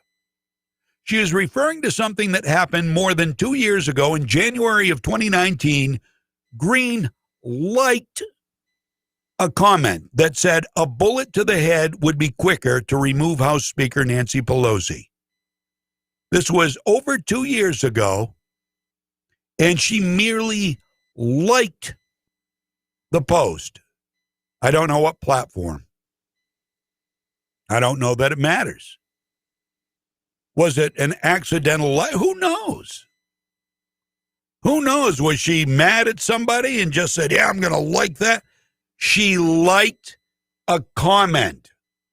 She liked a post. Isn't it interesting that the Democratic shield, the mainstream media, says not a single word about the anti-Americanism and conspiracy theories and anti-Semitism of the Democrat Party? Not one word. Senator Tom Cotton of Arkansas actually spoke to that in a Breitbart News interview. Our party stands with Israel. We stand for the U.S.-Israel alliance, and we shouldn't tolerate anti-Semitic tropes. Now, of course, make no mistakes. Plenty of Democrats that do and say outlandish things, too. I mean, Ilhan Omar has made multiple anti-Semitic statements. Maxine Waters urged mobs to attack Trump administration officials.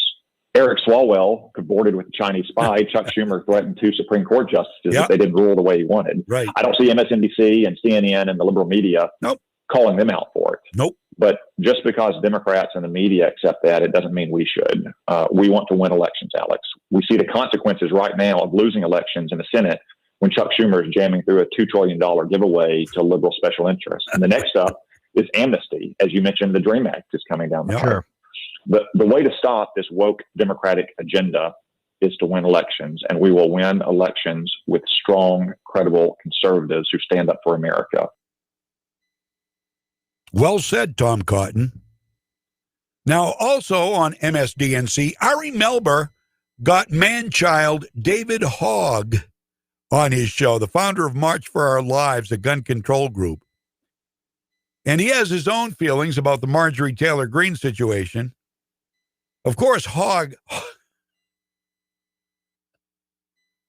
David Hogg is a political heavyweight.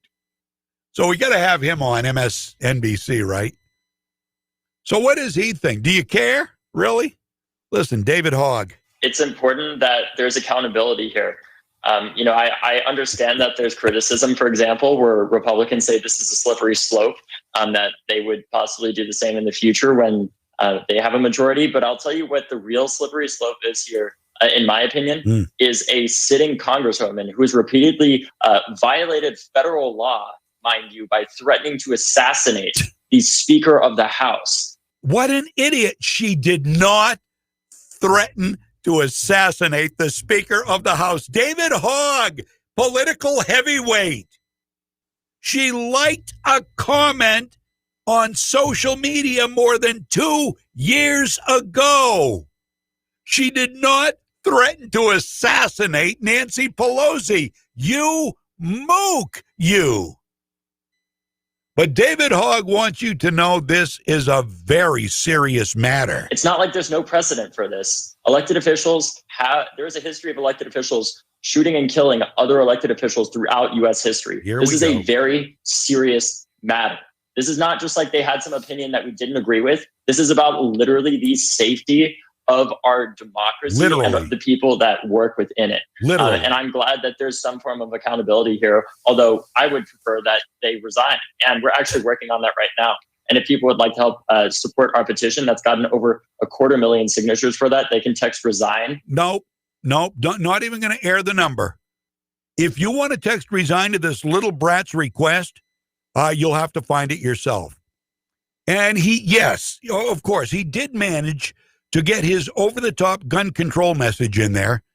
And I'm sure he got a standing ovation from the anti-gun minions who were watching him. I want to see bipartisan action around gun violence. Bullets don't discriminate. People are dying in red states and blue states across the country. And every state is bleeding out at this point. Whoa!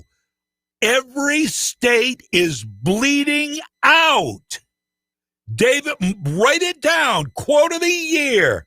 Every state is bleeding out. Did you know that? Did you know that? The blood is running out here on Western Avenue and Kennedy Drive in Skowhegan and Madison Avenue in Skowhegan. The blood is flowing in the streets. The United States is bleeding out, David Hogg says. To quote my good friend Nick Isgrove, former mayor of Waterville, eat it, Hogg. The difference between Nick Isgrove and me is I won't get fired for saying that because my employer isn't as woke as yours is or was. My employer is more objective. My employer understands that this little credent is spewing stuff he knows nothing about. That's nice imagery, though, huh? Every state is bleeding out. This kid's a drama queen. I mean, maybe there's a place for David Hogg in Hollywood. I don't know. You see, liars like this who raise the temperature and talk about guns like they actually know something about them are dangerous. When I talk about things on this show, I like to learn about them before I go out and try to sound like some kind of an expert on the subject. But these people don't care. The biggest gun expert in the world, self-proclaimed Michael Bloomberg, billionaire gun control nut doesn't even know what an AR-15 is. He thinks it goes. He did that. That's what he did on an ABC interview. Well, yeah, an AR-15 goes. And the female news person said, schooled Michael, I know everything about guns, Bloomberg, and said, no, actually, that's a machine gun.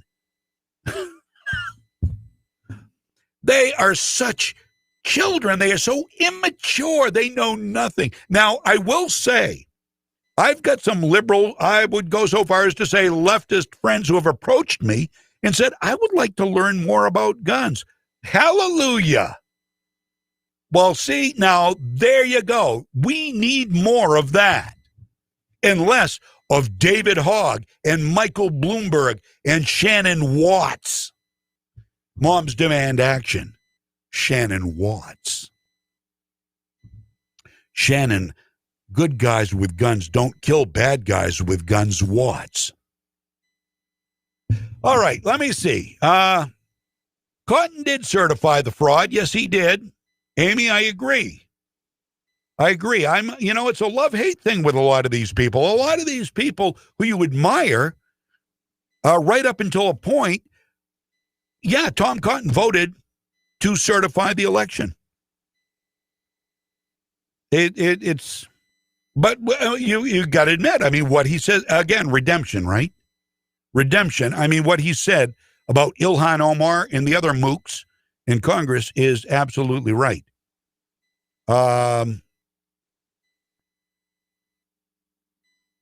Fake woke, yeah. Oh, you know what? I've actually got fake woke. Oh, we're late. Okay, I'll tell you what. I don't think WSKW has ever in its history played a rap song. I am going to play a rap song after the news. First one that has ever graced the tower of WSKW. I will play it. And it's called Fake Woke. And it's perfect for the times. So stick around. That's coming up next. I am running way late. We have a caller. Hi, you're on with John. Could you hold on just a few minutes? Oh, I've hit the button again, haven't I? There we go. Hi, how are you? Are you there? Oh, I see. I missed that one. All right, my bad. We'll be back after the news. 11:06 now. Way late. I'm John James. From the Home Auto Group Studios, Farmington Ford and Franklin Chrysler in Farmington. This is WSKW, Skowhegan, Augusta, Waterville, Legacy 1160. ABC News, I'm Jim Ryan. The latest look at jobs across America from the Labor Department. The U.S. economy added 40,000 positions in January. TD Ameritrade Chief Market Strategist J.J. Kinahan tells ABC News. As we transition into a hopefully world where people are excited to be back to their office, that we can pick up a little momentum. There were job gains in professional and business services and education, both public and private, but losses in leisure and hospitality and retail trade. President Biden's $1.9 trillion stimulus package took another step toward reality. Vice President Kamala Harris cast the tie-breaking vote on a budget resolution that allows the measure to move forward by simple majority. The president will spend the weekend in Delaware, but he will comment on the economy today. The House voted to strip Georgia Republican Marjorie Taylor Greene of all committee assignments yesterday over her previous comments advocating conspiracy theories. This is ABC News. A New Mexico State police officer was killed in a traffic stop on Thursday. Officer Darian Jarrett stopped a pickup truck on Interstate 10. Investigators say Omar Cueva opened fire. New Mexico State Police Chief Robert Thornton. These officers lay their lives out on the line every day for each and every one of us. And as a chief, it breaks my heart that I have to be standing in front of you this evening talking about this incident and what's going on. Cueva took off, leading police on a long chase before a shootout in which he was killed. Due in court later today, former Columbus police officer Adam Coy. He's facing several charges, including murder after the deadly shooting of an unarmed black man just days before Christmas. Controversy continues around the Tokyo Olympics after the head of the organizing committee, Yoshiro Mori, said women talk too much. He has apologized for the comment, but calls have grown for him to resign. Now, Tokyo's governor says the Olympic Games, which are set to start in July, are facing a major issue. Jim Ryan, ABC News. I'm Joel, co-founder of the company behind Super Beets. I know what you're thinking. This guy must really love beets. Well, I'd like to say yes. The truth is that when I asked our team of scientists and dietitians to find the best superfoods for promoting heart-healthy energy and supporting healthy blood pressure, they led me to beets. But we didn't stop there. I'm excited to share with you our newest product, Super Beets Heart Chews, which includes clinically researched grapeseed extract, shown to be 2 times as effective at supporting normal blood pressure than a healthy lifestyle alone. Our team is committed to supporting your healthy lifestyle with products like Super Beets Heart Chews. Science-backed, plant-based, and better for you. Get a free 30-day supply of Super Beets Chews, plus a free 30-day supply of Super Grapes with your first purchase when you shop at getsuperbeets.com/sky. That's getsuperbeets.com/sky.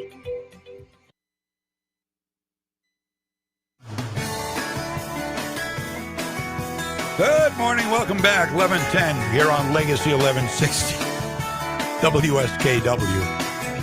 I'm sorry. I was if you're watching the video stream, I just absolutely lost it.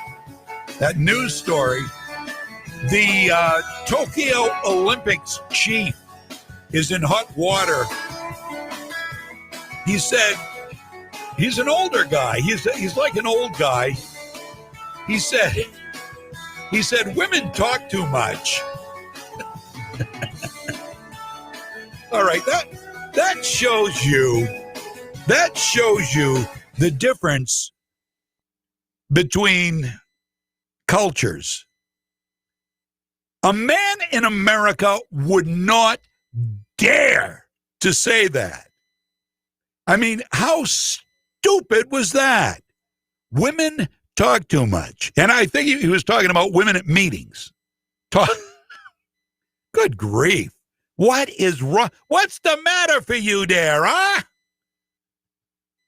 Yeah, well, we'll see what happens to Tokyo Joe there. We've got 11:11 on Legacy 1160. Now, I said we've never played a rap song on this radio station. We're going to today. This is a special rap song, though, and this is a first. I don't know if the transmitter can handle it, but we're going to try it here. This is by a guy named Tom McDonald, and it's called, I love it, it's called Fake Woke, and it's perfect. Now, Tom McDonald says, and yes, Alan shared it with me the first time I heard it, and Amy is listening and likes it, and welcome to both, Amy. We have 2 Amy's on the feed that I know of right now. Welcome to both of yous. And so Fake Woke by this Tom McDonald guy says he's not really a political guy, but he's just making a point. And the point actually is very, very critical of the woke crowd. And he outlines everything they stand for in an oh-so melodic and dancey sort of a way. So I don't know if I'll play the whole thing. It's about 4 minutes long, but this is Tom McDonald, Fake Woke.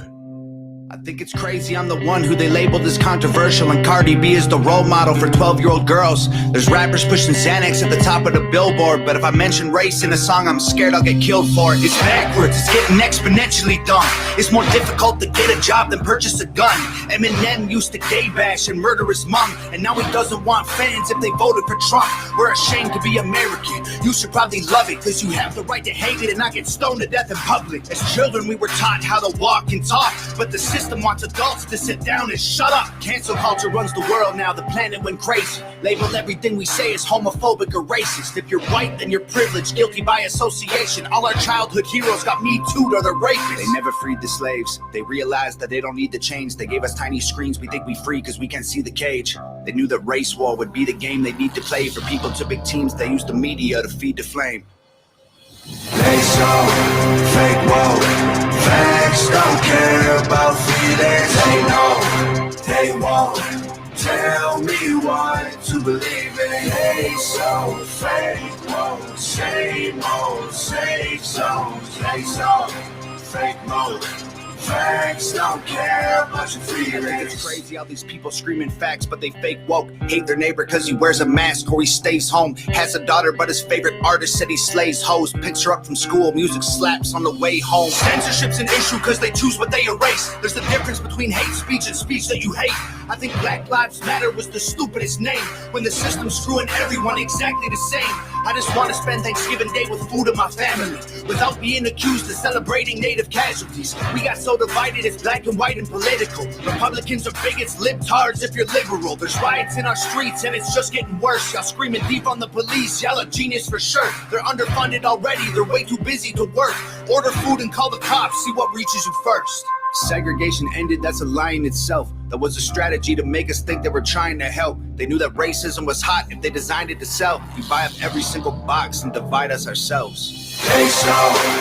All right, there it is. You get the idea. Why don't we do a little bit of the last verse?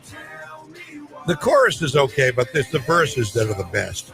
Go ahead, start it right there. Violence to get peace and wonder why it isn't working. That's like sleeping with a football team to try and be a virgin. Politicians are for sale and someone always makes the purchase. But you and I cannot afford it. Our democracy is worthless. If a man has mental illness, call him crazy, say it silently. When country's going crazy, we accept it as society. Get sick and take a pill. When the side effects get you high, you get addicted like these rappers dying, fighting with sobriety. Censoring the facts turns our children into idiots. They claim it's for our safety. I'll tell you what it really is. Removing information that empowers all the citizens. The truth doesn't damage points of view that are legitimate. They're trying to change amen to amen and women. How we let them make praying a microaggression? Instead of asking God for the strength to keep winning, we cheat to get ahead and then we ask him for forgiveness. Feminism used to be the most righteous of fights, but these days it feels like they secretly hate guys. I don't trust anyone who bleeds for a week and don't die. I'm just kidding, but everything else that I said is right.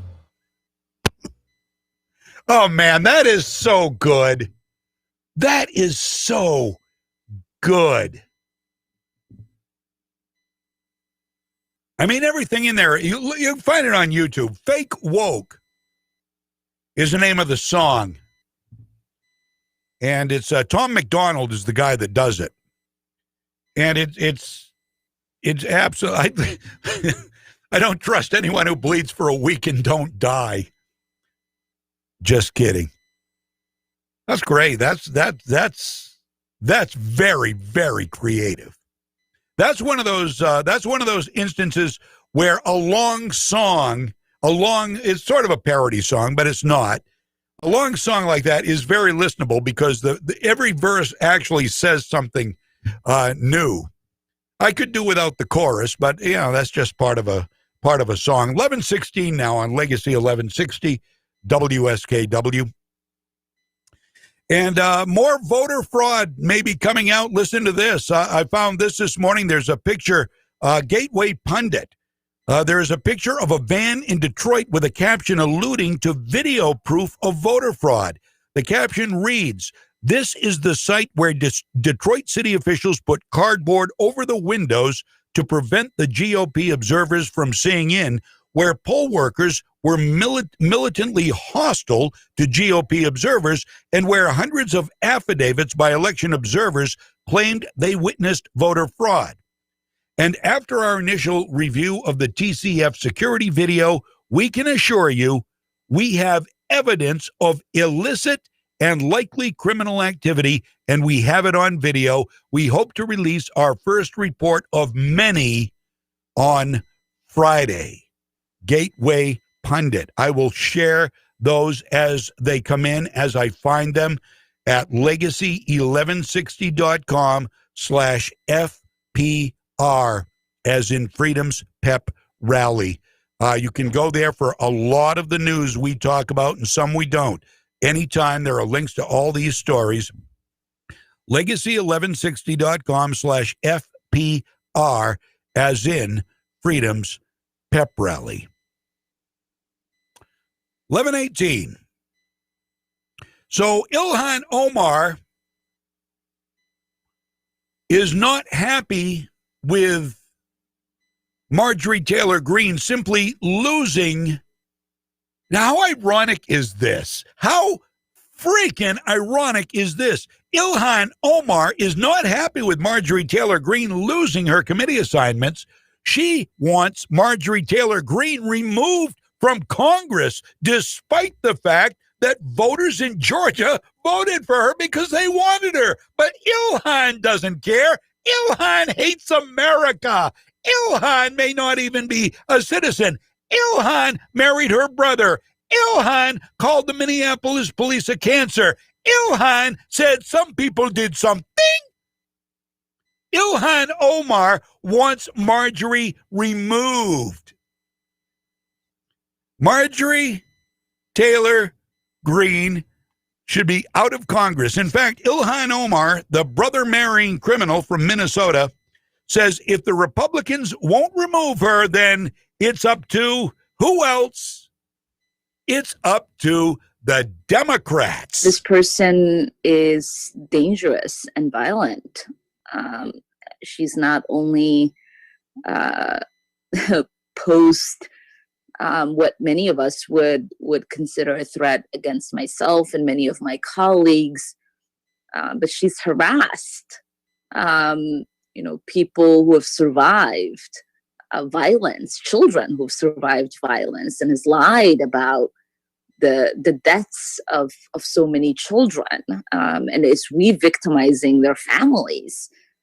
This is not somebody that should be in office. Someone said yesterday, instead of being in Congress, this person needs to be on a watch list.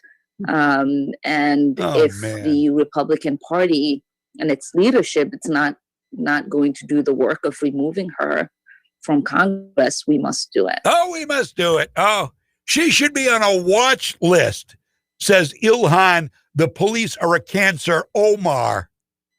Dismantle the system, dismantle capitalism and America. Omar.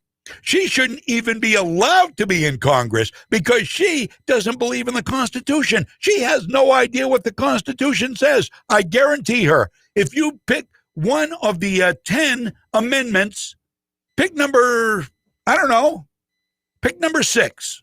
Say, Ilhan, give me, what is amendment number 6? Be like, some people did something. Something beautiful can rise. Put on a watch list. How ironic is this woman? The audio is from a phone call into the Dean Obadala show. That's where that audio came from. So Ilhan says Greene is dangerous.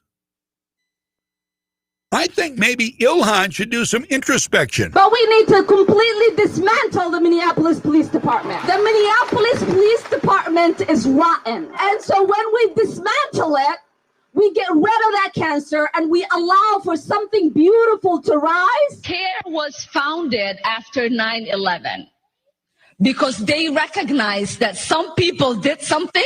That's from Ilhan Omar's greatest hits. Get yours today from Time Life Music.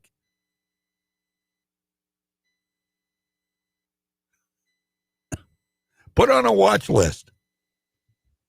She didn't even know when CARE was founded. CARE, the Center for Islamic American Relations, CAIR, C-A-I-R, founded in the 1990s. Not after. She didn't know when 9/11 was. She probably didn't know when she said it was founded after 9/11. She probably doesn't even know the history of 9/11. She knows that some people did something. We know they were Islamic terrorists. That's who they were. A great speech made during a 9/11 memorial at the Twin Towers. A guy said, yeah, we'll tell you who did something, Ilhan.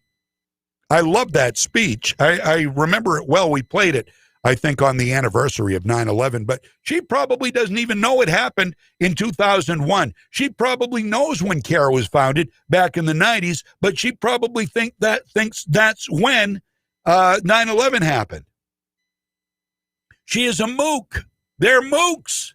So there she is. Hates the police, hates the Constitution, hates capitalism. Nothing dangerous there. I think she should be removed from Congress. How about that, Ilhan? That would allow something beautiful to rise.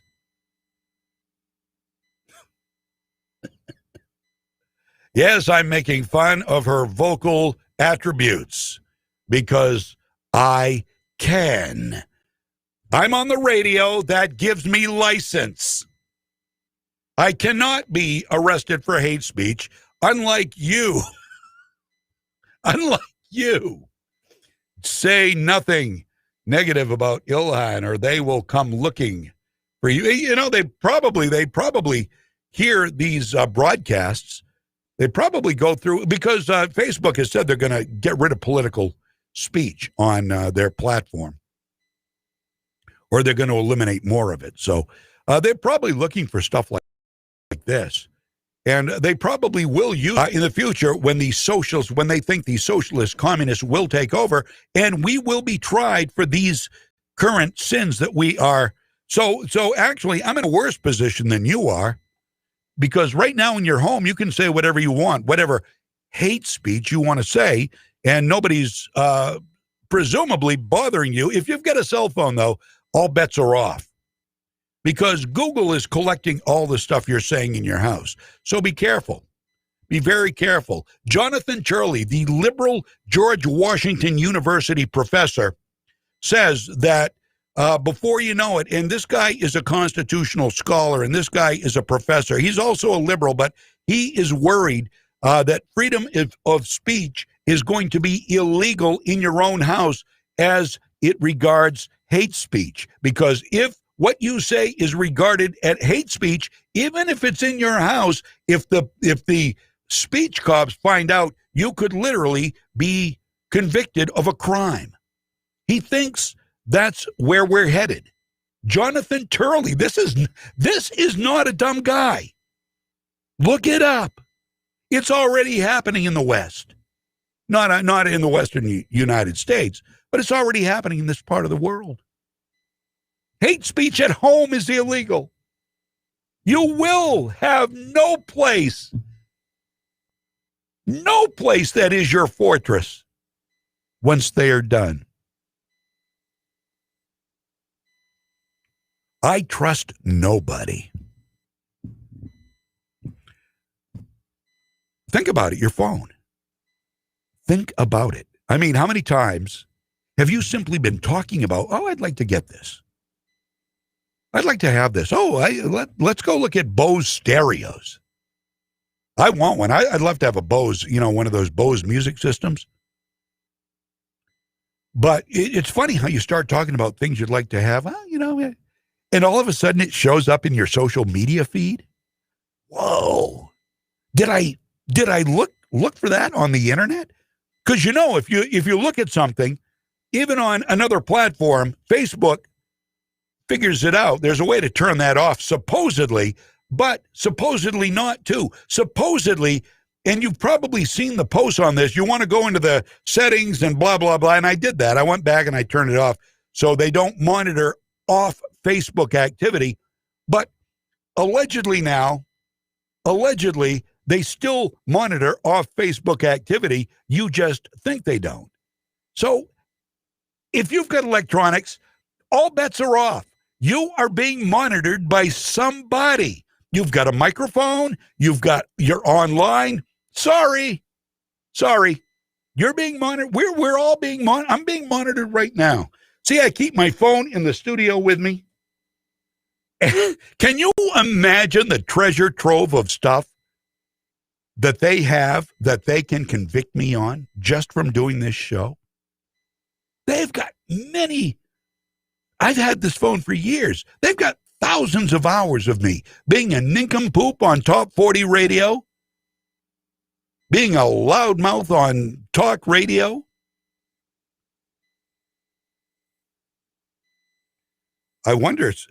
Sometimes I wonder what I've said that could be incriminating in other aspects of my life.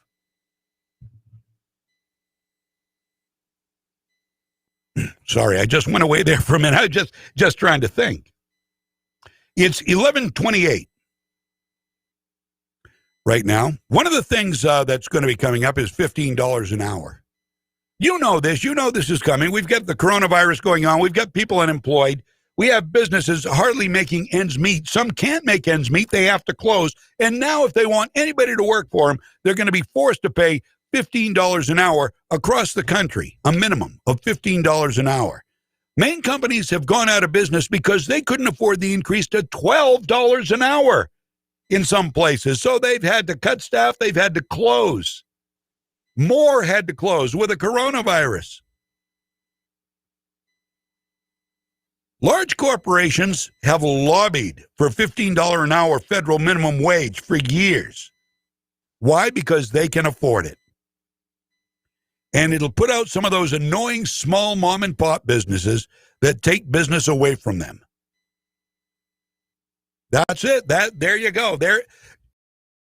There's an explanation for why the big corporations are for it. They want more business.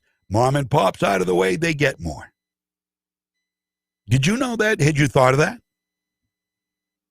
The small business economy is very fragile right now, according to the National Federation of Independent Business. That from Vice President of Federal Government Relations Kevin Kuhlman told the Daily Caller News Foundation anything that hampers that small business recovery should be avoided. Wage is one of the policies that would threaten the fragile small business economic recovery. They said Senator John Barrasso of Wyoming said last Wednesday that doubling the federal minimum wage to $15 an hour would harm small businesses and cost the nation jobs. Here is what he had to say. That's G, cut G. Well before the pandemic hit, the nonpartisan Congressional Budget Office estimated that mandating a $15 minimum wage nationwide would lead to 1.3 million fewer Americans working. 1.3 million Americans. Madam President, at a time when 10 million Americans are unemployed due to our pandemic, 1.3 million Americans more can't afford to lose their jobs. The CBO also says it would lead to higher prices for consumers, paying more in wages, passing on the prices to consumers. Now, this could hurt America's small businesses all across the country. Talked to a small business owner from Lovell, Wyoming, Jimmy Minchow, has a Sinclair station there. He called me on Sunday. Said $15 an hour. He has a station, the food court next to it in Lovell. He said, we'd have to shut down the food court. Can't afford $15 an hour for the young people who are working there, putting money in their pockets, providing food and services to the people of the community. $15 an hour, shut it down. So the job ticker is now on President Biden's watch. And the president will be judged by his decisions. Oh, he will. City of Long Beach, California recently imposed an ordinance forcing some grocery stores to pay an additional $4 an hour in hero pay. Portland's done much the same thing, arguing the employees deserve it for working during coronavirus pandemic. It would result in better retention of such essential workers.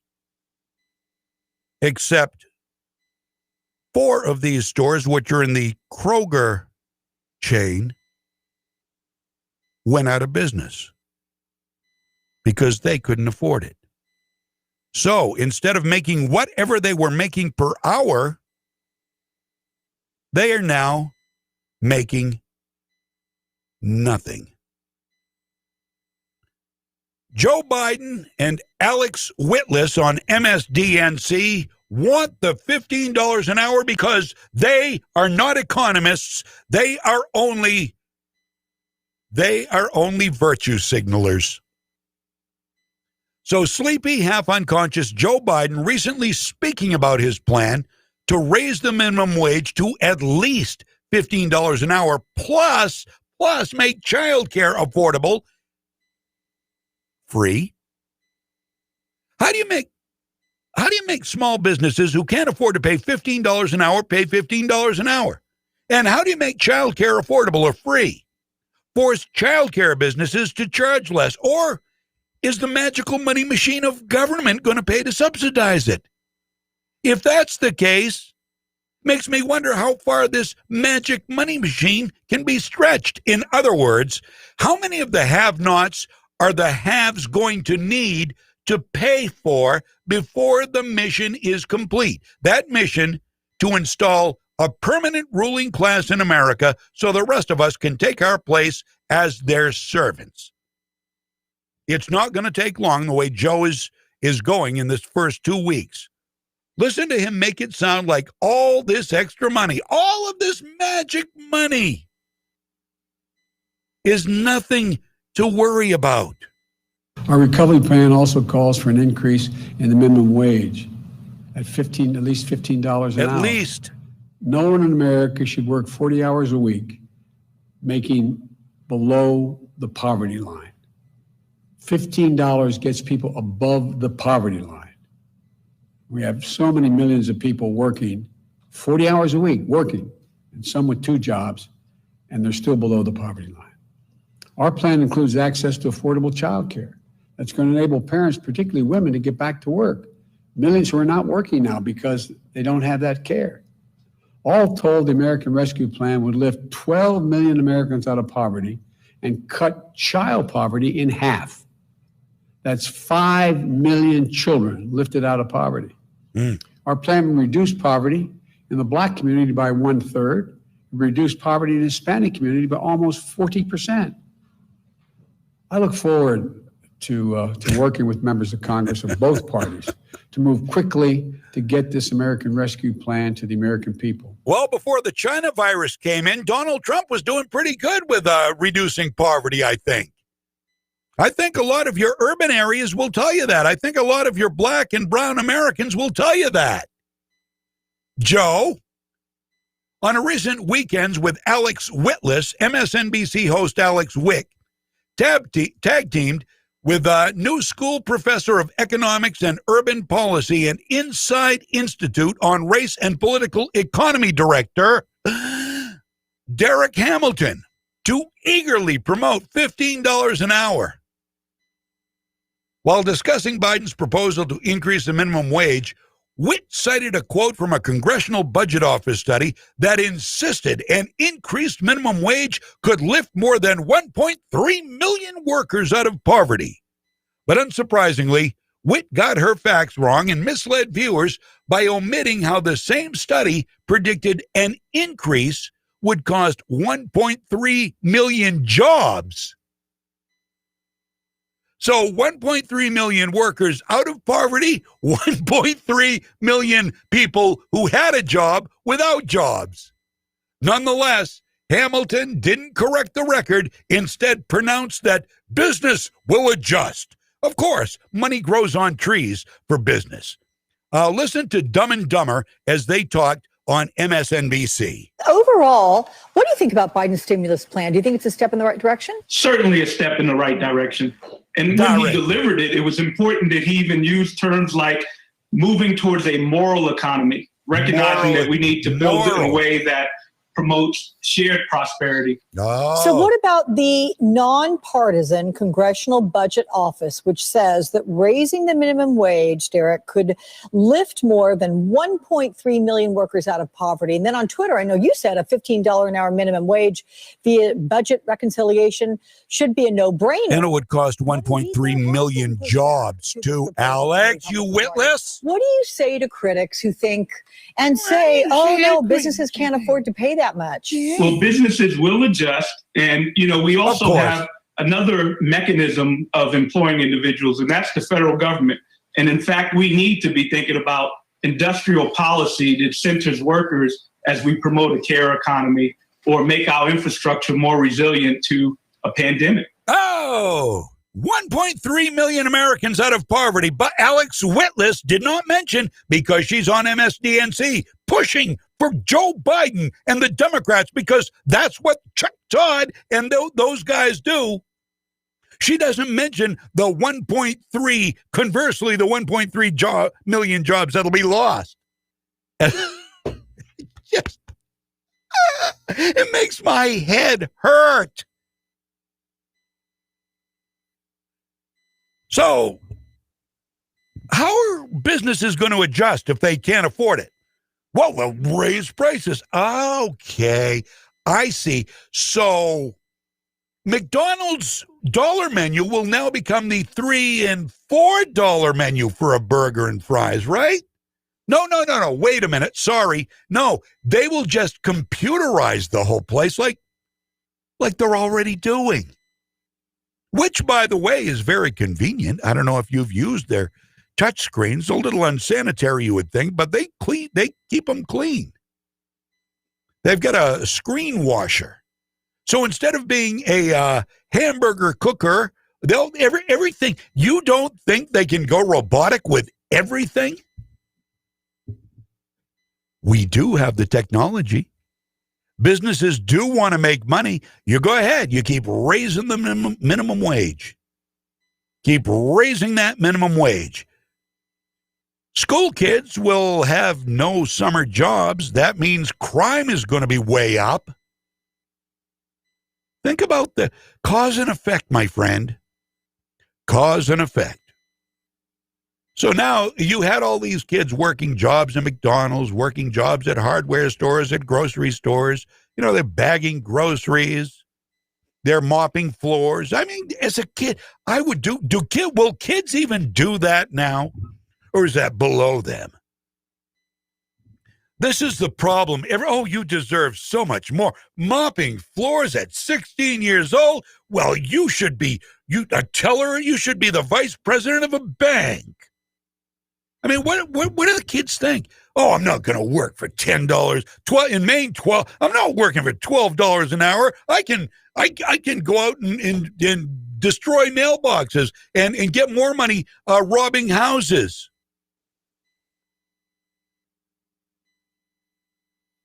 No cause and effect with it. Oh, we're going to raise the minimum wage. Everything's going to be better. Everything's going to be beautiful. Everybody will adjust. Only they won't. Donald Trump had it right. I don't care what you think about Donald Trump. I know a lot of people hated him. A lot of Republicans hated him. The Lincoln Project. Founder of the Lincoln Project was using the Lincoln Project to hook up sex dates for himself with 14-year-olds. How about that? Those are the never Trumpers. Not funny, but true. You know who was part of that clan? George Conway. I'm not saying he was one of the guys who, was a pedophile, but George Conway, it's Kellyanne Conway's husband. Whew. Boy, you talk around the dinner table. That must have been a quiet dinner at their house. 1141 here on Legacy 1160 WSKW. So there you go. Businesses will adjust, says the man who gets a paycheck from a university. And what does he mean by moral economy? You know what he means. If you're successful, you'll get punished because you're an evil go-getter. So they'll tax you higher. So your wealth can be redistributed to those who don't have the ambition to work as hard as you did. That is a moral economy. Sounds a little immoral to me, but what do I know? I'm just a dumb disc jockey from a small market in a big state geographically called Maine. So I must defer to the experts, the intellectual, the moral leaders. 1142. We're getting to a lot today. I am so happy we're getting to so much today. Oh, and we've got more to get to. You're going to love this. You are going to love this. If you like Janet Mills' edicts, 100 proof. Mikkel, 100 proof.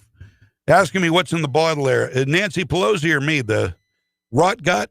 Nothing wrong with a little rot gut. I saw Mike's father is home from his recovery. Mike's 97-year-old dad. Saw a picture of him the other night. Mike said all is right with the world again. Picture of his dad, the king, sitting there with, what did he, I know he had a glass of scotch and something else. And I thought, yeah, there you go. That's my kind of night.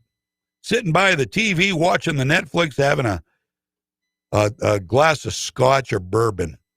I go both ways. What can I tell you? So if you like Janet Mills' edicts, our tyrannical governor, who says you should wear a mask even when you're walking outside. And I told you, I saw last week driving down a desolate main road here, and there was a woman walking her dog by herself. There were no people. There was no traffic. It was a windy day, and she's out wearing a mask, walking her dog. A young woman, no less. Maybe she thinks her dog has COVID-19, and the windblown spit would infect her. I don't know. But it seemed pretty insane to me. Seemed a little awkward and out of the norm. But maybe it's me that's out of the norm, driving around in my car by myself, maskless. What am I thinking? So Biden's spokesperson, Jen Psaki, is now apparently a doctor representing the dictator. So she's not only telling us we have to wear masks and social distance, but she is now telling us that just because we get vaccinated doesn't mean any of this is going to end. That's right. Did you hear that, peasants? What we're also trying to do is make our health and medical experts available to ensure people understand, and I'll reiterate it here today, it's not just a vaccine, is obviously an incredible medical breakthrough, and we want every American to have one. But even after you're vaccinated, social distancing, wearing masks are going to be essential, and we'll need to continue communicating about that through health and medical experts. What? So basically, serfs, get used to it. Buy stock in 3M or whatever mask company you want to, because the federal government is going to require them from now on. Remember Smiles? Walking through the supermarket or the hardware store, passing people, giving a friendly smile. Now, are you like me? Maybe I'm just negative. I assume everybody is scowling under the mask. And how much does this cost waitresses in tips? Part of the reward for service, as far as I'm concerned, comes from the friendliness and warmth of your server. Now you can't see her face. Does that have a psychological impact on how you tip? Perhaps. I really miss that. I haven't been to a restaurant for quite a while.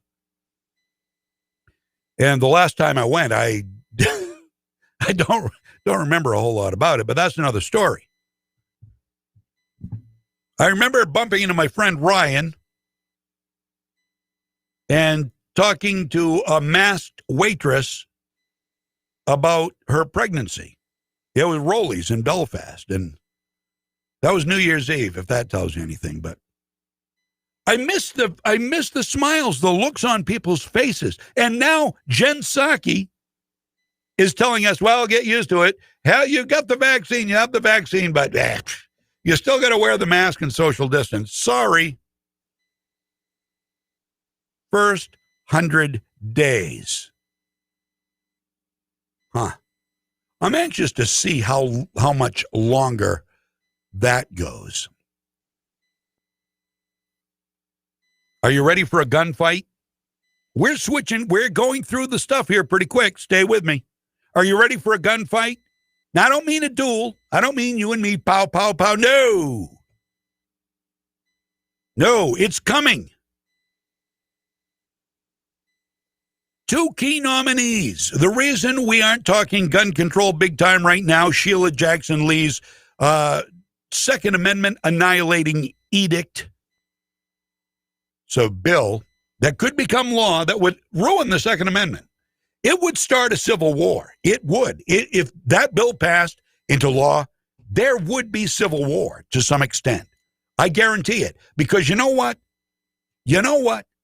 Millions and millions and millions, hundreds of millions of guns are not going to be turned in. Will not comply. Some people will, because some people will do anything they are told. But remember, if they tell you to turn in your guns because of some stupid unconstitutional law, you don't have to. I'm telling you right now, break that law because that law would be illegal. It would be unconstitutional, therefore will not comply. You'll know who the people who believe in and will fight for the Constitution, because they are the ones who will not comply with any such stupid laws. Why isn't it happening right now? Well, I will tell you, they are waiting for two key nominees to take the fight to the industry, the gun industry. They are Attorney General nominee Merrick Garland, remember that was Barack Obama's Supreme Court nominee, and Surgeon General choice Dr. Vivek Murthy. They are both gun control advocates.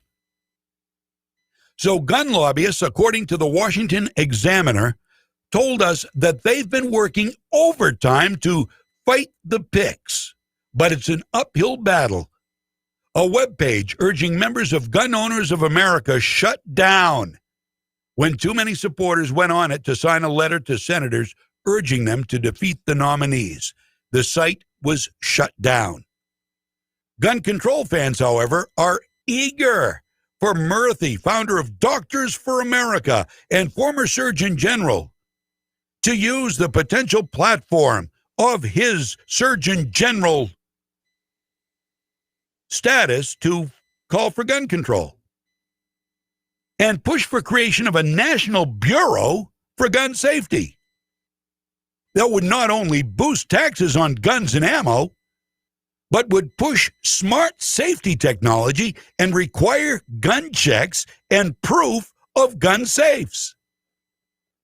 So they could come to your house and check your guns. They could make sure you've got a safe. This is what they want. This is what the left wants to do because, as we know, there's a huge problem with law-abiding citizens. Wait, what? There isn't? There isn't? So what you're telling me is they want to create a non-existent problem. They want to solve a problem that doesn't exist. Well, that sounds logical. That sounds totally backwards and opposite of what it should be. But that's what we've come to know the Democratic left as. Whatever they think, whatever they say, whatever they do is a projection of what they are. Their thinking is completely and totally upside down and nonsensical. It's supposed to be that way. That's the proper order of the world. So, here's a little bit more about Vivek Murthy. Vivek Murthy. No, Merrick, yeah, he would be the Surgeon General. He beat back the gun lobby's efforts to stop his first time as President Barack Obama's Attorney General, a Surgeon General rather. But the NRA is planning a bigger offensive. Our Second Amendment is under attack. They're right. There has never been a more important time to fight for our freedoms, according to the group. So hopefully if you need a reason to join Gun Owners of Maine, Sportsmen's Alliance of Maine, the NRA, Gun Owners of America, there you go. There you go. Help support them just by joining. You don't have to send extra donations. If you want to, you can, but join them. That helps in the fight. So that's why it's not happening. They're waiting for their preferred nominees to get sworn in. They hope it happens. I hope it doesn't, but you never know. I'm going to leave you with two more things. Parler CEO Dan Bongino. Oh, no, Dan Bongino is an owner. I'm sorry. The CEO is John Matsy. And, I thought, well, this guy started Parler. This guy's a big free speech guy and blah, blah, blah. Well, I guess not. I guess he's not. He's been fired by the board of directors. Now, Parler was canceled by Amazon, Google, Apple after the January 6 riots for no good reason other than hatred of conservative ideas and free speech. But they say they're getting close to getting back up and running. Here is a CNBC report about John Matsy's firing. Parler CEO John Matz said he was fired last Friday by the company's board. In a statement, he said over the past few months, he's met constant resistance to his product vision. his strong belief in free speech, and his view of how Parler should be managed. He told the Journal the company was close to restoring service for users who had already downloaded the app. And before he was fired, he was working to adjust the moderation rules in ways that would have allowed Parler to return to Google and Apple's app stores. I don't know the behind scenes. I guess the what had already been published on Parler was just too much for the board. I guess that's all I can figure, unless there's something else. Andrew. It's interesting, though, to be honest with you, if you're on that board, you got to think about what the value proposition of that company was. And to some degree, you know, if you were going to moderate things, that sort of undermined, I imagine, the quote unquote value proposition. But maybe there is no value proposition if you don't. All right. Okay. It's a complicated one. Yeah, it is. So was that report and others that quoted Matsy fake news? What Matsy is saying isn't necessarily the truth, at least according to Parler co-owner and talk show host Dan Bongino, who had this to say. So it's time to correct the record. The Parler CEO, John Matsy, was terminated by the board of Parler. But the story you're hearing, unfortunately, is not correct. Here's the real story, so you have it, and don't believe the hype, so this fake news doesn't fester. And you don't. I'm already getting emails from listeners, understandably so, asking me questions about why was the Parler CEO let go. I read a story at foxnews.com where he claims he was a real advocate for free speech, and he was a real advocate for product stability, and he was let go. And folks, that's not accurate. Those are his statements, not mine. I have no personal gripe against John, the CEO, at all. I want to be crystal clear, but John decided to make this public, not us. We were handling it like gentlemen, and John decided somehow to make this public or put out this memo that was made public via press report. So here's what really happened. We were the ones, in fact, fighting to get Parler back up. It was some really bad decisions made by people on the inside. And listen, this isn't us airing dirty laundry. This is protecting a company that is absolutely committed to free speech that I put the last year of my life into. Do you actually believe that someone else was on the side of free speech and me from the eponymously named Dan Bongino show would get involved with a company that was fighting against free speech? You'd have to be an imbecile to believe that. All right. So John Matsy has told mistruths. He is not the free speech protector that we thought he was. So what Matsy is saying isn't truthful. Sounds like Matsy was willing to cave to the whole idea of free speech to make the company viable, which clearly isn't the vision of Bongino and the board. Stay tuned. So when is Parler going to be back up? Dan Bongino was on last night with Sean Hannity and had this hopeful news. We're shooting for Monday. Monday looks good. Fingers crossed. All right, so Monday, you may have Parler back, and that would be great. That would be fantastic. And that's all we've got time for. I just looked at the clock. We've got Conserving the Maine Outdoors, a rerun of an earlier show from last year, which is going to be just awesome. Thank you for joining me. Please stick around. Mike Violette's going to be back here on Monday morning at 6 o'clock. And 9 o'clock, I will be back Monday morning. Remember, tomorrow, we have got hockey for you. It is Kennebec Riverhawks ice hockey with Mike Violette. We're carrying all their games, and they will be playing tomorrow night at the Ice Vault on the Whitten Road in Augusta, and you can hear all the action on legacy1160.com. Listen live or right here on AM 1160. Either way, hope you'll join us. Thank you for joining me. Have a great weekend, and I will see you soon. I really appreciate you. WSKW, AM 1160. What's important here at Moody's is we have a lot of opportunity for upward mobility. Moody's definitely helped me through. They sent me to school. I got my degree in business. I had the demeanor and I had the willpower and the want. Our trade is constantly changing and there's always new challenges that arise. I definitely feel like an owner. It's very exciting. When you like what you do, you like your job, you like the people you work with, what else could you ask for?